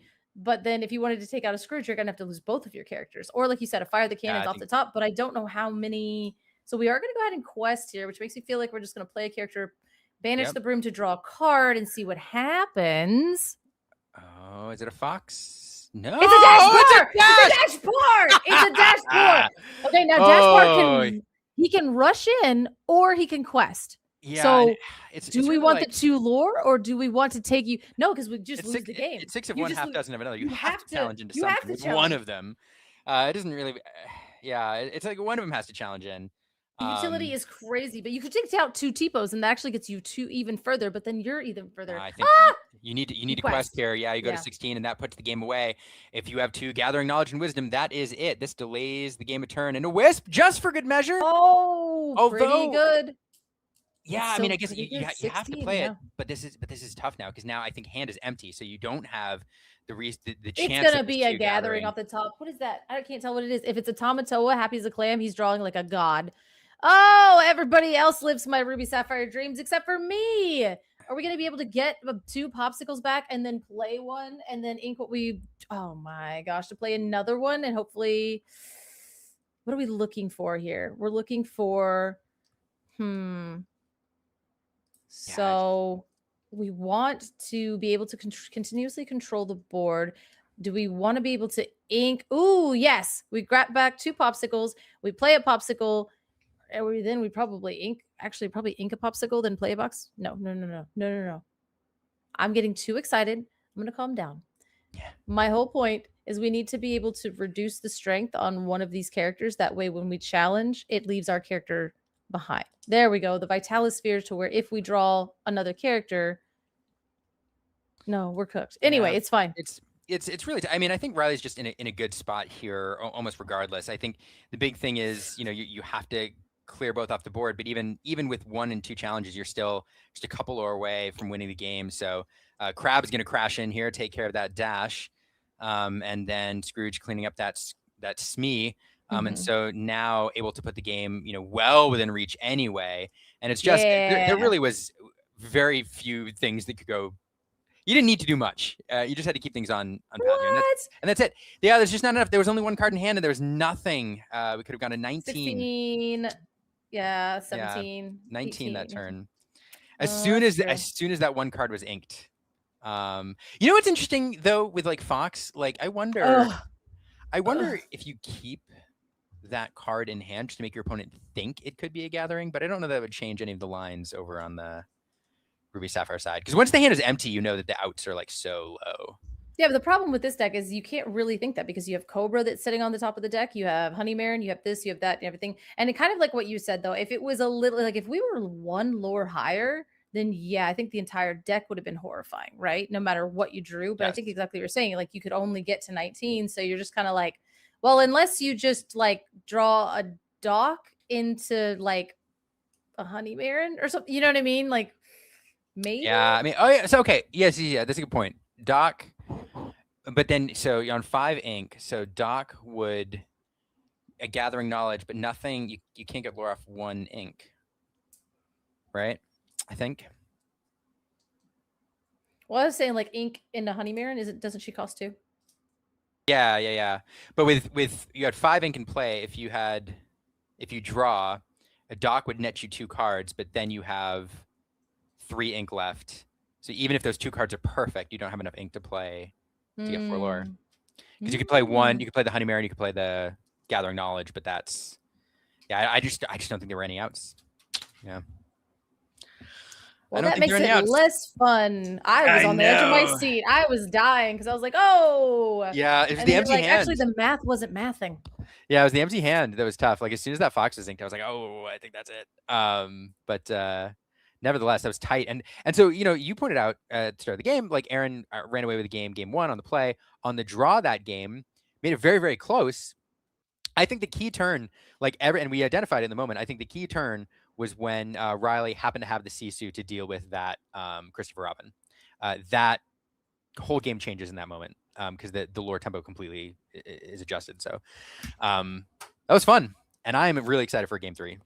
I know. I'm like, well, so here's my thing. I'm like, okay, it needs to be a proper game 3. It doesn't need to be Aaron going 1 drop, 1 drop, 1 drop, 1 drop, 1 drop, 1 drop, and then being like, thank you. Yep. But then I guess we'll get another game and then we'll go really, really fast. So either way, we'll get to see some more Disney Lorcana. So even if Aaron swooshes Riley here, which I do, this is kind of crazy because this is this the 3rd game in ETB's night tonight? Because that would knock this game would knock ETB out.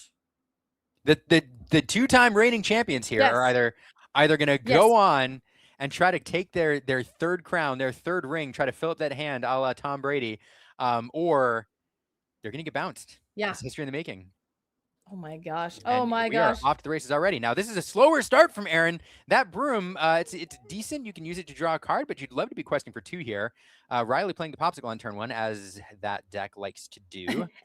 It does. It feels real good to play a popsicle on turn 1 because you're like, I've just replaced the card that I just played. I'm actually going to pretend like it's a character by putting it down center in the front here. I saw a couple of Illumineers that were mixing their characters and their items together. And shout out to you. I will find you. Don't ever do that again. Chaos. Some people like to watch the world burn. But Aaron, establishing Smee on turn 2 is one of the best 2-cost cards in the game. Quest for 2, 3/3 stat line. No captains in this deck, I believe, but it doesn't matter. He's there to gather lore as fast as possible before he is knocked off the board. Sapphire Quill being established over there. That's not good, because you know what Sapphire Quill doesn't do, Color? Ramp.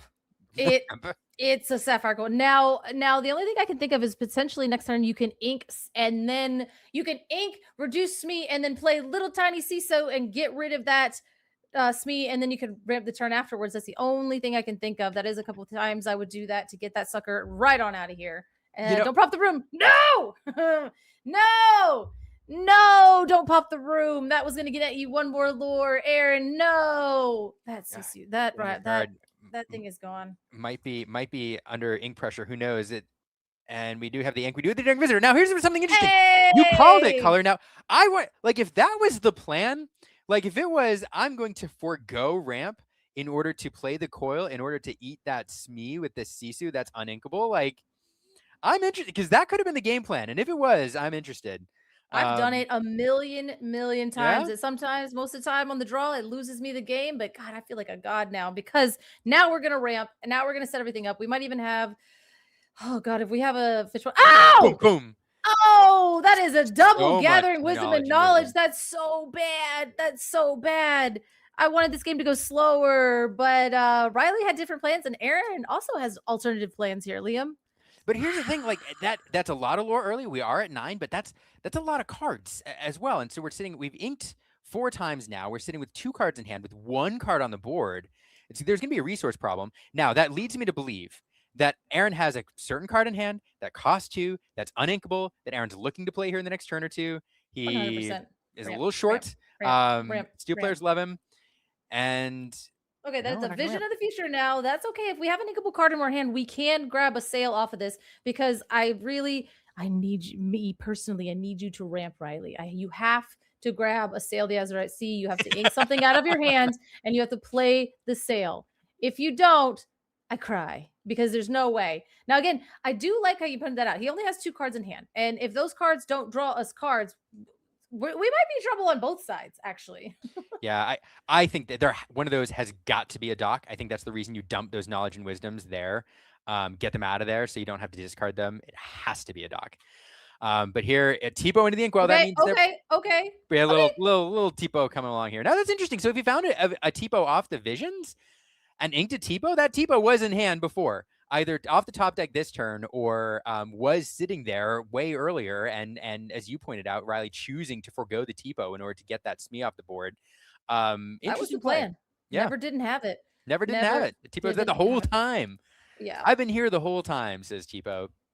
Now we could have potentially we will be at 6 inks, so it just depends on what we are at. And it is a dock. And another dock. You were so right, Liam. Docks. Oh my gosh, you were absolutely right. Now we are going to go ahead and quest with this Pete, which is very, very interesting. Now, again, we do have the Sapphire Coil already established. So anytime we ink, we will be able to reduce that Pete.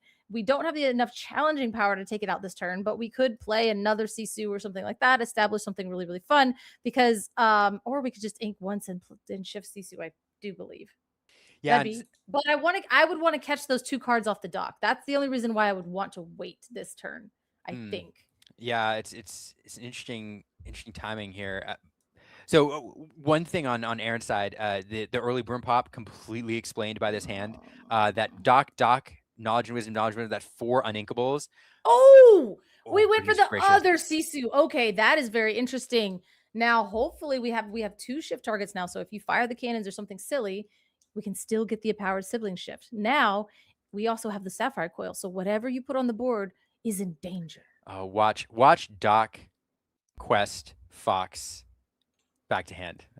This is where things start to get interesting. So we're in phase 2 of the game plan here, where at this point Aaron has to basically conclude that Riley is going to control the board almost every turn, especially with Sapphire Coil down. And so the trick is now it's a game of sneakily getting 2 or every single turn. Did you draw a Fox off it? No, you didn't. There's no way that you drew a Fox off it. It's a Pete. Oh, it's a Pete. Pete. That's not good. That won't help us, but it's okay because we have a Maleficent Binary Time. that gets eaten by a Sisu. Oh, that's unfortunate. I would have loved to see a bounce card there for one of those dogs. We have the shift. No, okay. So now we're gonna play a popsicle. We are going to draw into a card. Potentially, we don't have the shift, but we still have the ability to ink and take down the Pete -2 by the Sapphire Coil, and then shift this empowered sibling. We're taking a lot of time. We don't have it. We go ahead and quest for 3. 3 is respectable. We're up to 6. And we're passing the turn. This Liam! is a number. It's half of 12. And oh my goodness, no board wipe there. That feels really bad. No Back board of an wipe, air no now. 1, 2, challenge. 3, 4, 5. No challenge too. So 5 lore on the board now. That's gonna put Aaron all the way up to 17. Oh, There are no. so many cards in this deck. No. Not like this. And they're all in his hand. And they're all in his Bet. hand. Is it a goat? What do we have here? A goat right now would just be like icing on the cake. It'd be the end. I mean, it wouldn't be the end. You would have to be able to ink twice to get rid of it. Because 3. This Is is it so the bad. fox? It is the fox. Fox takes the dock. wait, no. Oh, okay. He did. Okay, so yeah. Oh no. Fox gonna crack in, take the TiVo. Okay. Takes the TiVo because it leaves the fox around to be able to quest next turn, but then we can't just replay the doctor, refill our Doc. hand, and oh my gosh, I'm not playing any of those cards. I'm keeping them in my hand. Or just kidding, we're gonna put a Diablo for the Yeah, vibes yeah, because it why does not? replace Gets your itself. card. Yeah. If you don't have Sisu, you're doomed. Just you know, Just respectfully. Just Disrespectfully. Just respectfully. You should play a Sisu now. Oh, Riley, There's nothing else we can do. There's no. Oh, It's be a prepared. All That right, is one way to get rid of it all. That was one of the things. Now that's okay with me. We just got rid of some 2 little tiny Sisus, but now the only problem there is we do have 2 cards There's so in many hand. problems there. Yeah. Oh no, it's all problems. But we have 2 cards in hand, now 3 because we drew for turn. And I mean, if that's just like, oh, it could be anything. We have so much ink. It could even be a boat. It could even be a boat, but it's a Sisu. It's a Smee. That's a pretty good one.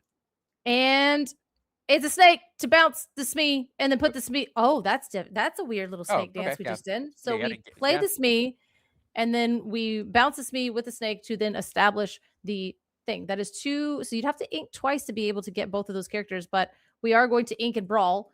And don't pass. Not like this. That's it. Now Honeymaron won't do it, but a goat would feel good. Knowledge Gathering wisdom wisdom would and do knowledge. it. No, not like this. Not like this. Not like this. Not like this. It's a Christopher Robin and a dog. Ah! Oh, he's really here. drawn this out. I mean, at this point, there's so many cards that could close things out. Even a goat, like this Ugh. is just I know. feels 18 so is bad. Yeah, basically, yeah, you throw a goat, and then if you remove the goat, you still get to 20 no matter what. So a goat would in this. We are at 8 lore. We've established nothing. Nothing. Good day, sir. And this is it. This is ETB, the reigning 2-time champions of the ICL, the challengers from the Great White North. On the ropes here. Last hope. Riley is digging, trying to find some way to keep Aaron off this game. At this point, we've already used so much ink. There's not much available that could do it. Oh, my goodness. 2 years of terror, 2 years of tyranny. 2 years Might of end. alliteration. Of alliteration. Now we didn't even have one item left over. We didn't even find it. Oh, we found the popsicle there to be able to play the Scrooge. Now you'd literally have to be. There's nothing you can do. There's nothing you can do. Unfortunate. Even if you brawled here, because you wouldn't be able to challenge in, and then you would brawl the Christopher Robin, but you still have the 18 lore. We could play the Scrooge to find a Vitalisphere, but you don't have it to. Oh my God! But he doesn't have anything to ink. No, I would have loved to see No! that ink in that. No. Looks like it's going to be it. That is it, ladies and gentlemen. Illumineers watching this. The ETB, one of the best ICL team, has just lost. They're out this round. Ink Pass taking them down. I love a good storyline color, and the thing about ETB, and well played by both players, well played by Riley. Some rough draws there. The thing about ETB is, anytime you go into a tournament, one of the things you're looking to do is attack the meta, assess the meta, attack the meta. The ICL has its own set of rules, its own meta, its own game to it, because you know who's going to go first sometimes, you know who you're playing against. You can kind of game the other team, and there's nobody better at it than ETB. And so to take them down tonight, or to see them taken down tonight, that is crazy. It bothered me to no end that he ripped the Vitalisphere off that second screw. Oh, I know. Like right, that, because right? I was like, oh my god, that could have like you could have because you brawled, and then if you were able to rush in that Scrooge, then it would have taken. I mean, it's still like your entire deck was live, right? Like entire deck was live, and I wanted to watch a game, but at the same time, it's like that was my professional opinion. Just what? Oh man, and you saw how Riley was setting up over and over and over, doing everything that he was supposed to do. Now that is the thing, is it takes Ruby Sapphire, and it just without the massive amount of card draw that you used to have available to it, it becomes way more fair than how I remember it being without Hiram. And it's still very powerful, but you still have to hope the top of your deck is it. Okay. Yeah. Oh, hello. How's it going? Good. How are you feeling? Pretty good. It's a good matchup. So I got lucky on that one. Yeah. We were watching. We were like, like if you could have picked a meta deck to face, that probably would be that was actually that was literally what I was hoping for. So yeah. No, that was really good. So your philosophy coming into this tournament, I mean, you obviously is this the fastest deck you could have played? Like in all of Infinity, if you're aiming to go fast, is this like the aggressive deck right now in the meta? No, that's I would say that goes to the green yellow decks, like the dogs, the Triad dogs, and the fort decks. But we already had someone on that, so I was just trying to build something that was going to be pretty like have okay game into everything, and then especially if I was like on the play, like this deck on the play is just so powerful because you play 21 drops, and then so you flood the board and most of your stuff cantrips, so you just incrementally gain lore, and there's not many things in the format that can like outpace you when they are on the draw, like maybe Steel Song if they have one of their super explosive starts, but yeah. So last game, super fun to watch. Inkable challenge a little bit. 2 knowledge wisdoms, 2 docs. Yeah, early on, that's not what you want to see, but we got there. So yeah, we were musing. You had the broom on turn 1. We're like, oh, that's a little bit slower. That's not where he wants to be. Then you pop the broom. We're like, no. Then we saw the 2 knowledge wisdoms, the 2 docs. And we're like, okay, it's a little rough. Yeah. So I was fortunate. He bricked on the shift Sisu. Like if he had the shift Sisu, that's a whole different game. So sometimes you got to get lucky. That's true. We were holding our breath. It was really touch and go in that last game. Absolutely. Well, congratulations. I mean, that was basically the last win that you needed to take down this bracket. So you just took out, we were kind of talking about it, the 2-time reigning ICL champion. Yeah. He's like, I know. Habibi. That one's for you. Okay, just a nice little shout out for Habibi specifically, as maybe you guys will go on and you'll get your ICL champion mat this season. That'd be pretty sweet. So that brings up an interesting point. I was going on and on about how like ETB is very, very good at attacking this particular like tournament. I'm curious as to how you all prepared for this week. You're playing ETB. What was your strategy going in terms of deck choices based on what you were expecting to see and your familiarity with the Infinity format? So the majority of my team has been putting more time in Infinity because I'm not going to be able to make it to Indy, so I haven't tested a ton. The only deck I have played is the green yellow deck, but again, we had another player on that. So for my prep personally, it was basically like I wanted to find something that I have had limited time to practice the format. So again, something consistent, something that was like pretty aggressive, and especially like I wanted to be able to just like if another deck stumbles, just like take games away. And obviously ETB, great players. I think we basically decided we need 1 green yellow player, and then Daniel, our first player.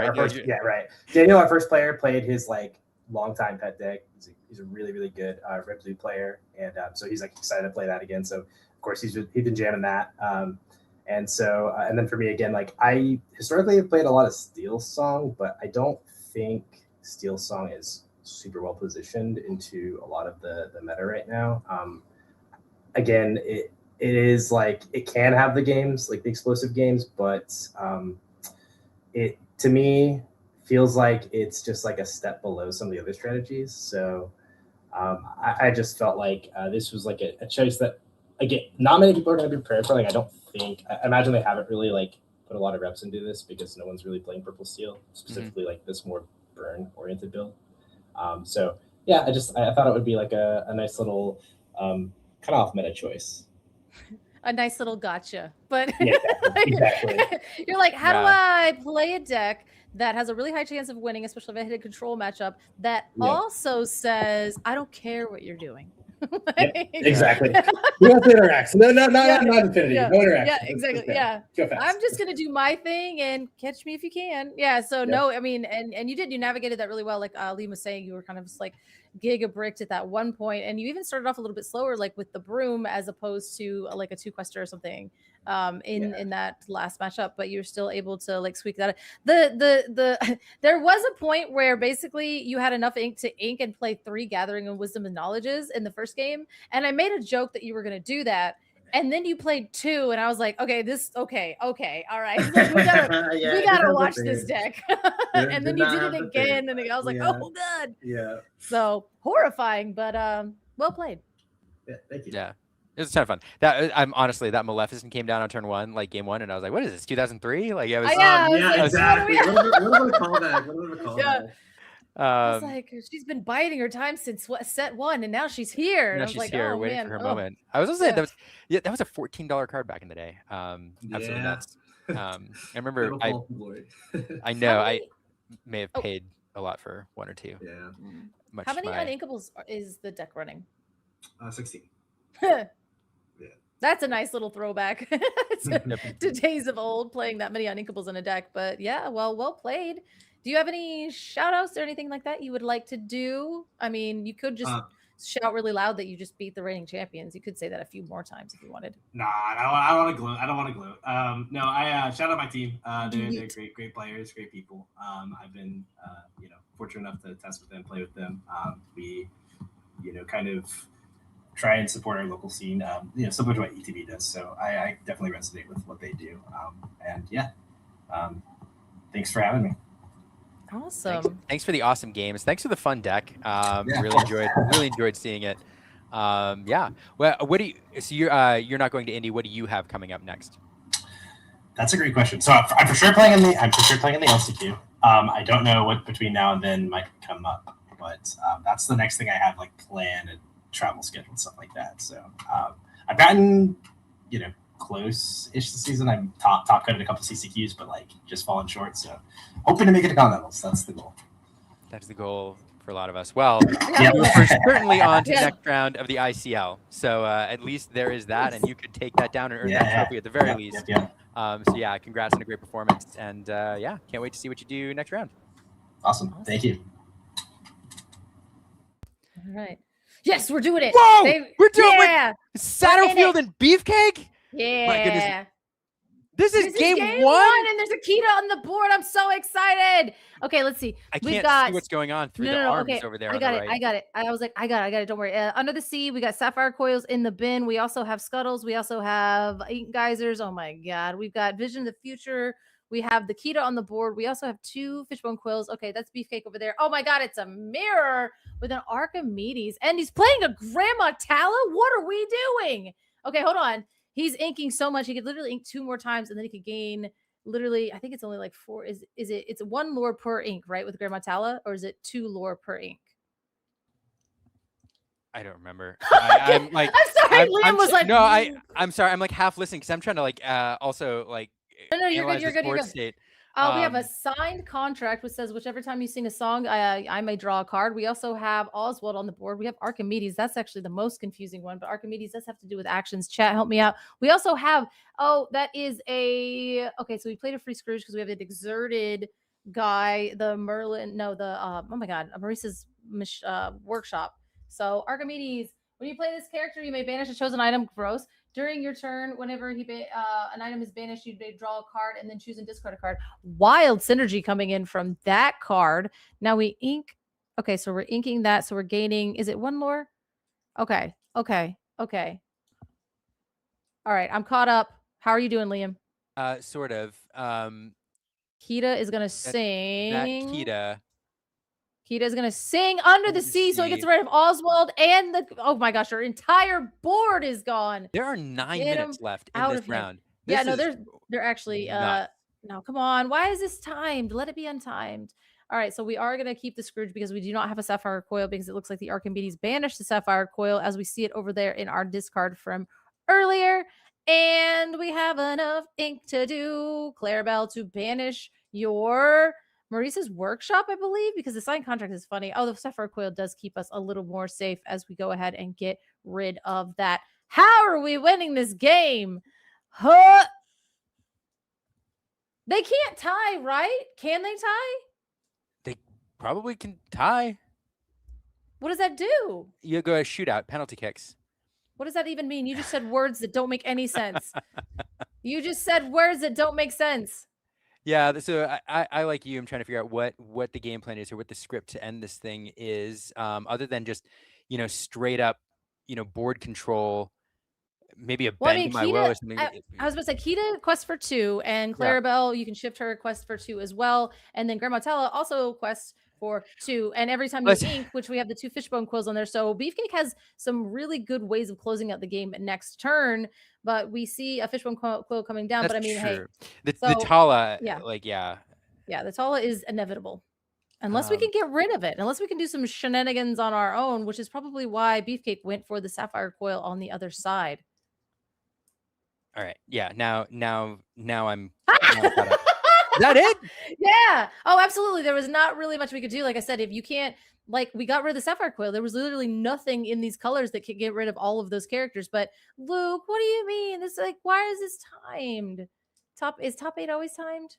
Oh man, they're gonna have to play fast. Look at that. Beefcake's arms are so huge. He's shaking. That's not the table. I think that's the house.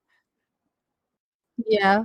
I do want to sit here for 2 more hours watching this. This is fascinating. Can we take a look at Beefcake's Cleveland location playmat? Go. What is that? I don't know, but it's apparently there's a lot of Greek stuff. Oh, it is like literally it's a 2-cost, 6 willpower Cleveland. Go hard or go home. Land. Each player from the land of Beefcake, move. Do Cleveland rules apply in this? Let's see. Resist +2, +1 lore, and singer. All right. Yeah, that's ridiculous. That is ridiculous. I don't think that playmat applies in this tournament. I think Cleveland is oh my god, is not legal in this tournament. But I'm upset you were subjected to a fraction when I had to sit through. Oh my god, if you're talking to Blue Green see you're about to be in time all day. Oh my god. So what happens? I guess okay. So let's be real here. So Joshua had Tipos and Archimedes, and at least Archimedes does quest for 2. So there are characters in Joshua's deck that we've already seen that will be able to get us there a lot quicker. Now, Grandma Tala being the top end, I'm not sure if it's a legendary location. All right, Beefcake, take it down. Chill. But anyway, I'm just wondering, is there a world where maybe Joshua can tie this out? Or if not, Beefcake just wins if we go to time and nobody has won the second game. So the best we could do is Beefcake aggro's out. Joshua aggro's out.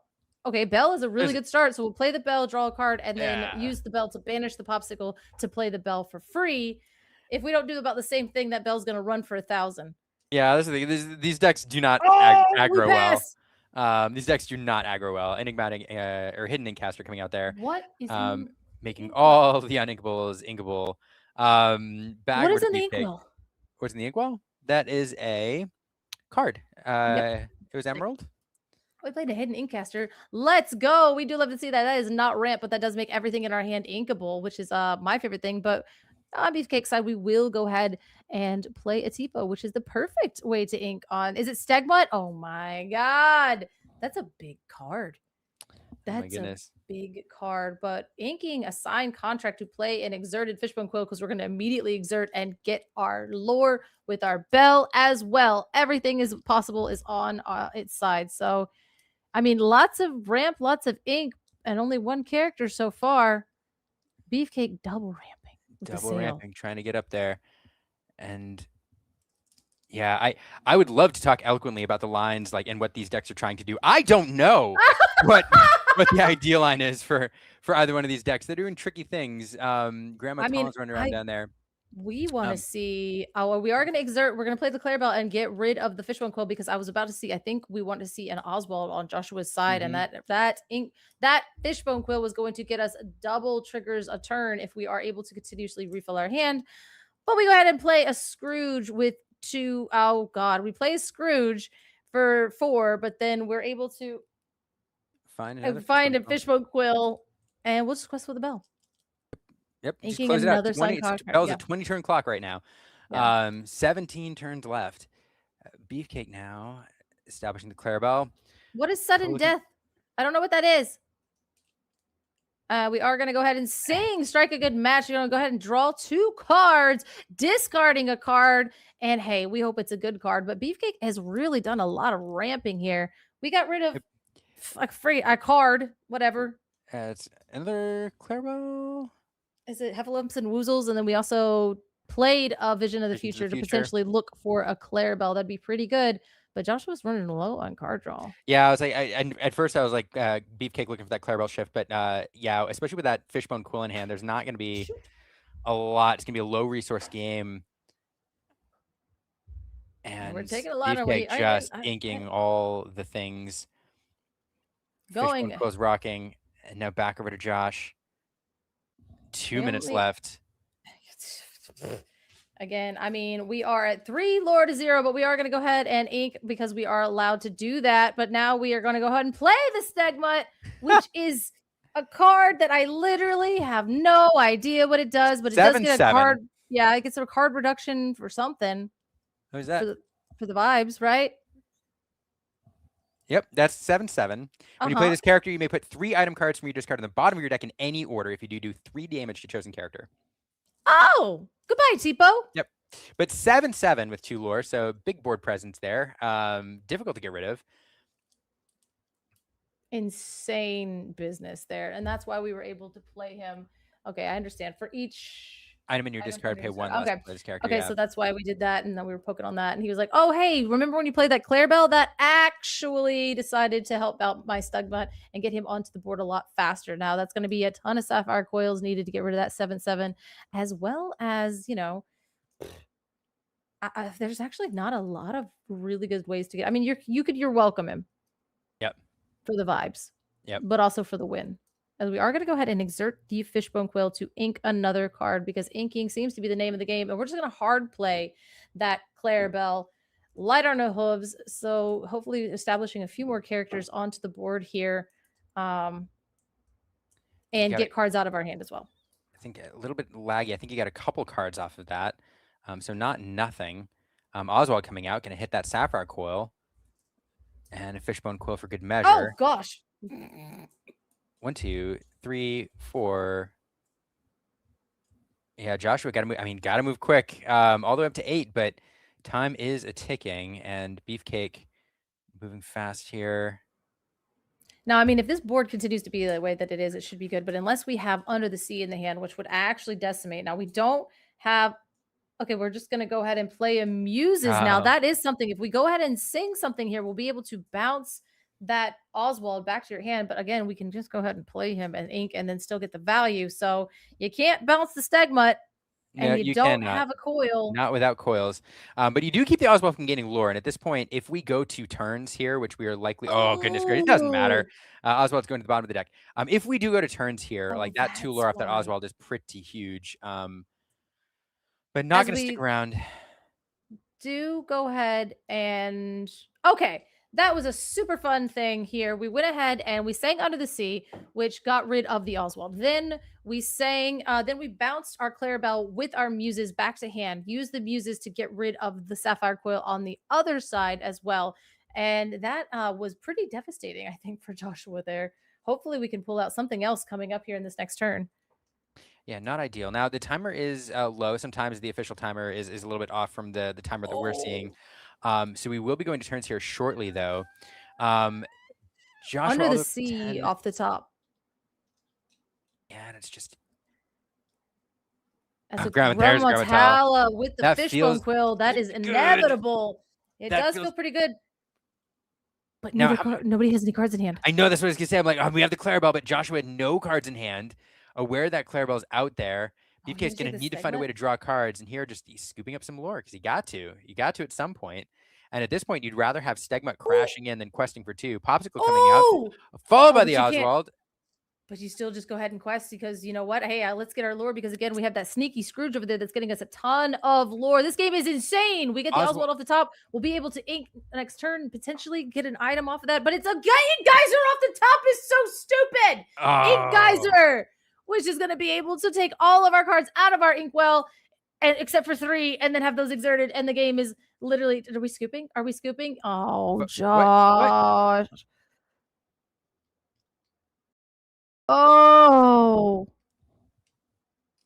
we just went 1-0 and then Beefcake gets it.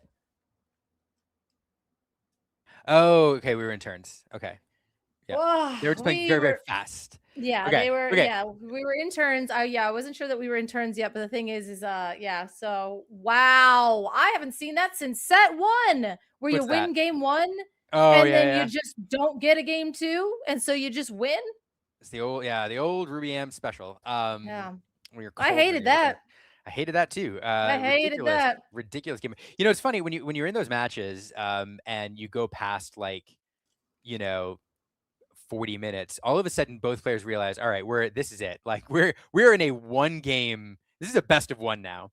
And you're like, all my marbles in this match, because there comes a moment where if it doesn't feel like you have the momentum and you're like, all right, I'm probably going to lose this game, but I'm going to draw this out, where you are incentivized to I got to scoop this up because if I take this game to 50 minutes, I'm going to lose, and we're not going to. I really thought Joshua had it there. I really did, and then that Ink Geyser came out of there, but yeah, the only out there at the end was potentially a dime or something of the like, and I didn't realize that was going to be the last turn. So he's I kind of really wanted to see at least a couple more turns. Again, like I said, I didn't realize. The Ink Geyser it doesn't even really matter all that much. At that point, it's just mean. Right? Because I think you're going to win anyway, or you're going to draw anyway. But yeah. Absolutely nuts. It's a real weird switch to go from Amethyst Steel aggro, just running over people with burn, to all of a sudden watching a 50-minute game wrap up, where you have Ink Geysers flying everywhere, and it's nuts. And that was that was the game. Oh, so that means was that the Lazy Boys? They got knocked out. So ETB got knocked out. Lazy Boys got knocked out. Oof. Do we have any more matches going? Who's left standing? That was it. That was it. Oh my goodness. We're gonna get an interview with Beefcake coming up here, and I was like, "Who's standing? Who's left?" Liam, it's just me and you. I know. Sorry. You get bonus Lorcana, and honestly, I'm not gonna lie. You all saw it. It took me like 5 minutes to figure out what was going on. That game was, because at that point too, they were playing so fast. Both of them realized time was short, and there's it reminds me of at Worlds, Zach Bivens was running that items deck with Radigan's Marvelous Traps, just prolong things and just ridiculous. And when you watched him pilot it, it was just this engine going, and watching a piano player at work, and it was tough to call. That was the only reason I have any kind of oh my god. Well, I mean, we watched that Sapphire and Emerald matchup this weekend, but at the same time, wild. I actually got a deck from the Loungers, and I played it on Masters of Disaster, and it was an Infinity deck, and it was basically 4 Oswald, and the rest were items except for Malicious Mean and Scary. And so it had the signed contract in it. It had all that stuff in it. And it was just basically anytime I inked, I was just slamming items. And if I had it was ridiculous, and it was all their fault. So I actually knew what was going on. What's up, Beefcake? Oh, guys, can you hear me okay? Gotcha. Yeah. Gotcha. Cool. What was that? What was dude, it's a pile, man. It's really good though. Yeah, I'm playing a Ink Geyser deck like usual, just with Infinity cards in it. Because you hate people. You hate fun. Play the most oppressive card in the game. That's what we do, But yeah, it's a cool deck. A lot of cool synergies in it. I'm using Grammatala as a win condition. With Kita, you gain 5 lore when you play a card. It's really cool. Plus with Mama Odie too, you can like just ink back down. There's Mama Odie in the deck? Yeah. So it plays, it's like blue-green songs, You play all these songs and you get to play like a Mama Odie and then a with the Grammatala and be able to just ink down really quick, get back in the game and then gain lore while you're doing it. So she's gain 1 for each time you ink, or is it gain 2? Gain 1 each time you ink a card. Okay. So anytime a card goes in your ink wall. Yeah. So you can you play the Kita, gain 5 off the rip, which is what I was going to do to win game 1 if you didn't concede. And then which is nice because you have this like reach that people don't play around, Yeah. You had the Kita in hand with the Grammatala in game 1. Oh yeah. I would have lost my mind. I would not have seen that Kita coming. Like, you don't play around that 5 reach. Oh, she's so pretty. I know. It's the enchanted one too. Gotta have all of you now. Yeah. So and we do some other cool stuff too. We play Sapphire Coil, so we can start shrinking stuff and make Under the Sea really good. I have a couple of the new song, the off of the head or whatever. Yeah, someone will lose their head, which is an insane. Off with their heads would have been so much cooler, but it's someone will lose their head. Yeah. Well, that someone was always creepy. Yeah, it's about 3 bells at one turn. So yeah, it's great. They all lost their heads on that one, and so that was that's a cool card. To get and Kita sings Under the Sea by itself, which is really nice. A lot of times Kita too, like you're balancing everything in their hand with muses and Mother Knows Best, and you're welcoming stuff. So they have nothing in the yard, so you just play Kita, put 5 ink in the yard, from the yard in. And they're all songs, right, that you want to get back off Geyser. So you're rebuying all these songs that are really good. So to help you regain the board. So that's kind of the idea of it. I play one Lady Tremaine right now too, the one where you get to pick up an action. Oh my god! Do it again. With the muses, that's my favorite and meanest thing to do. Yeah, you can pick up Ink Geyser and just on loop. You know what I mean? Like, oh, you get to get Ink Geyser for the rest of the game. No one has ever thought of that ever except for you. That's so disgusting. I'm like, I could bounce Tremaine, replay Tremaine, and then maybe get like a brawl back, or maybe get like, I don't know, a Mother Knows Best. And you're just like, what if I got Ink Geyser and I did it again? Yeah, it's funny. There's this moment that you run into with like every opponent where like they've been Ink Geyser. They're like, all right, this sucks. I'm gonna rebuild or whatever. And then like the inevitability of like seeing that Lady Tremaine come down and then them connecting the dots that it's gonna happen again. And like you can see the look of disgust on their face. They're like, the fun just is gone for them. Yeah, you're playing something. Oh man! But actually did that to us in a multiplayer game.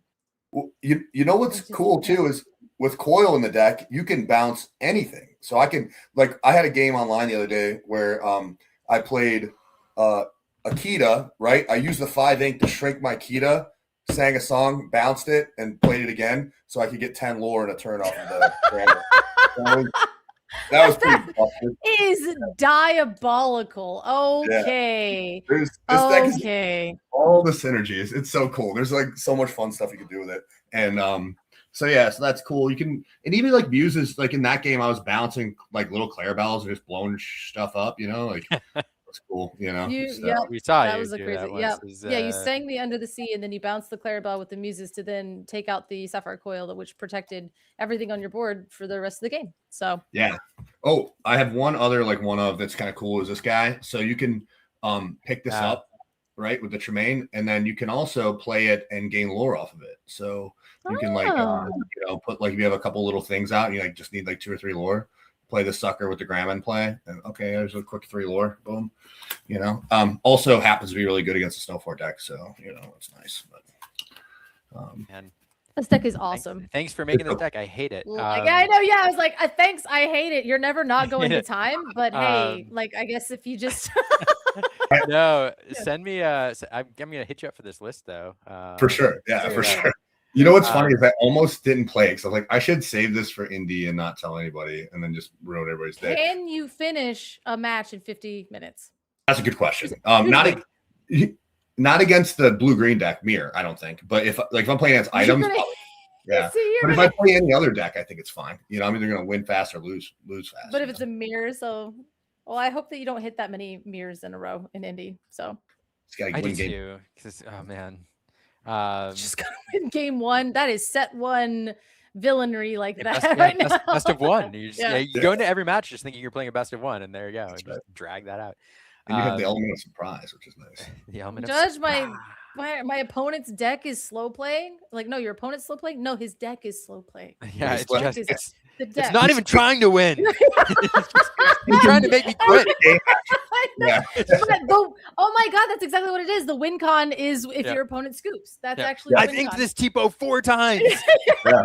I have one Grandma Tala in here, and that's like my win con. So it's a one of the Tala. Oh, it is a one of. God. It's so fast. It's good. You can ink it, and the cool thing about the one ofs in this deck, because of Kita, it doesn't matter. You get all the one ofs back, right? So you'll play the one ofs multiple times.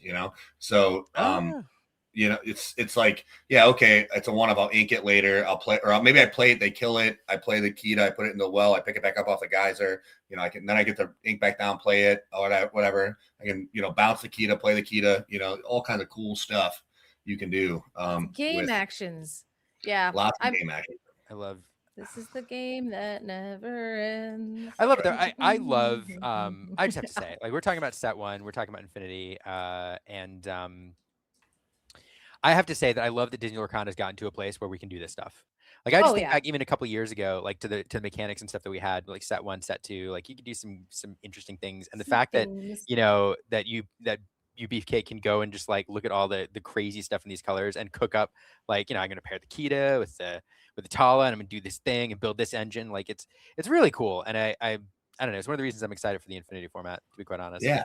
It's such a brewer's paradise right now. I mean, the format's wide open. Everybody says, "Oh, this deck or that deck." Nobody knows. Okay, so build what's cool, what you like playing. Go back and play all the fun cards that you can't play anymore.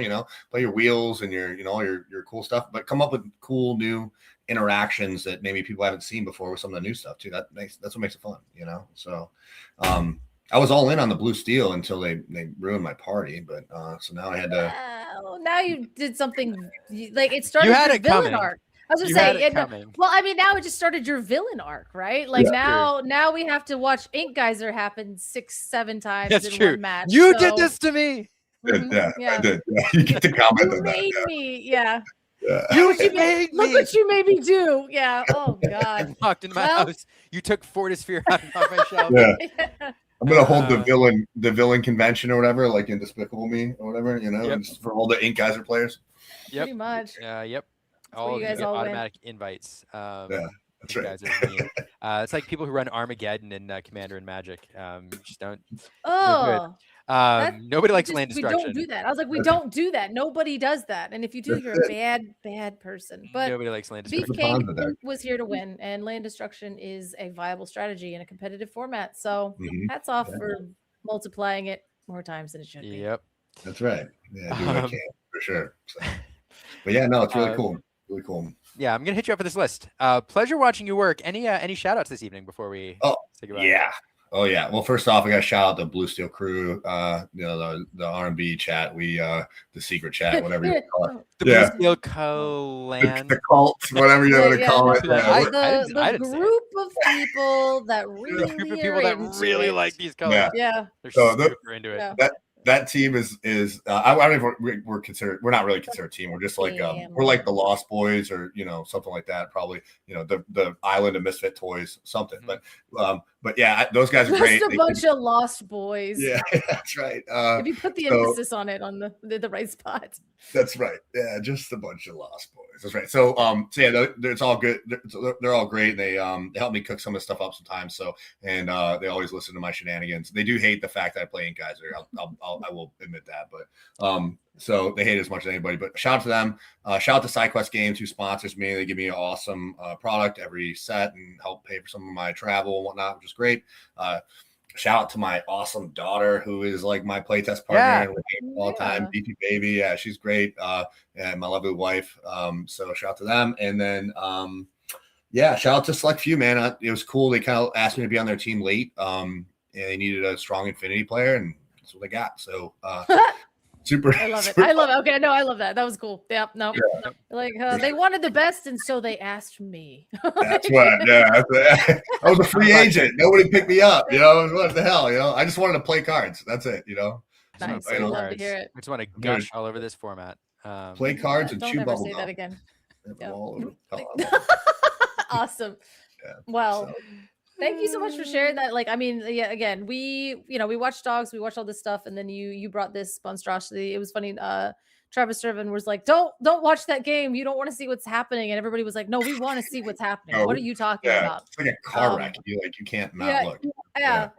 It was amazing. So it's cool. It's fun to be like Brew. I've been playing competitive cards since I was like a kid, right? My son actually is really getting into Magic, and he's starting to play competitive Magic, which is really cool. And so, but yeah, now like I like to just have fun when I go play events. Like I'm not always playing the most competitive deck or whatever. I like to do fun stuff that people haven't really come up with, and if I can make that competitive and win with it, like that means more to me than than just playing whatever. Snow Fort or Steel Song or something like that. Nothing, not that there's anything wrong with that, but I'd rather have fun all day, So I think the Snow Fort players are having a lot of fun. I'm not gonna they lie. are, yeah, They're having the best time. They're like, I just quested for 12.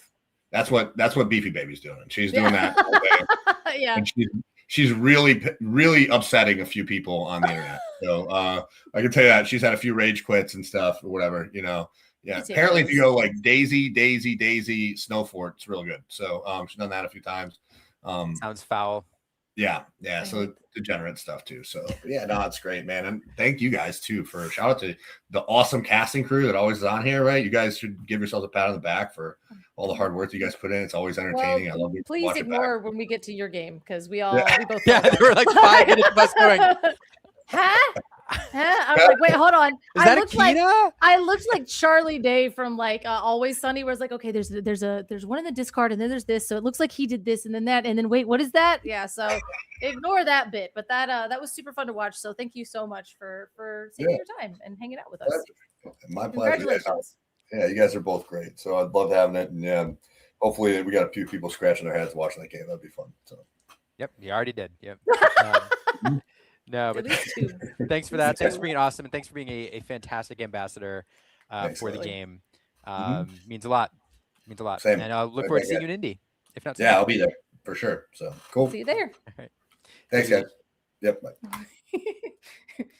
I like we both saluted. I don't know why, but it felt right. It did feel right. Best arms in all Lorcana too. Oh my goodness. Well, Color, first off, shout out to you. Thanks for hanging out with me again this evening and saving me on that last game because that was absolutely nuts. Oh, no, I'm sorry. No, I'm sorry. I felt like I was talking over you, but that's because it was like, again, like I said, I felt like Charlie Day. So I was like, I was taking all the red string and I was moving it all over the place. And I kind of went from caster to insane, obsessive Disney Lorcana player. So it went basically. That's so all right. We both did. We both did the best we could. Yeah, no, it was a ton of fun. I appreciate you. I appreciate everybody who puts on the ICLs. We've been saying all night long. There's a ton of work that goes into this behind the scenes. Shout out to production, the judges. Shout out to the players for being here so we can watch you do crazy things. And most of all, shout out to you, the viewers, who are still hanging out here listening to us, even though the Lorcana's over. Because if you aren't here, we're talking to ourselves, and that's no fun. Color. I've been here the whole time. No, I need my own bit. Anyway, thank you for doing all this. I don't typically do round 3, but this is really nice. Again, it was shout out to you for, being willing to cast with me again after this weekend. So fun. But no, this is really great. And, thank you, Luke, and everything. And I can't wait. I don't actually know what the ICL schedule it is. And so I mean, as soon as I figure that out, we'll see what we'll see what happens next week, because next week is going to be top 8. It's going to be something. But there is, if you want to come hang out and get some free guides and see how you can maybe get to the top cut of the ICL, we do have the Metafy, which does have some guides from Luke and J-Bomb on there. So if you join the Discord, you get the free guides, and if you join the Metafy, you get to bug them. all the time. That is a good shout out. Yeah, I was gonna Bug say, them. you Yeah. get to bug them all the time, and that's why I'm in there. So Yeah. All we right. gotta Good rank Metafy. check. We'll see you later. Yeah. Come back to the ICL. Make Bye. it goodbye. Yeah. Bye. 5 seconds. I was about to say something awesome about the Metafy too, but Color, you carried that. Cool. Oh, sorry. No, you're good. I was just like, I was getting ready and be like, Metafy, support and then gone.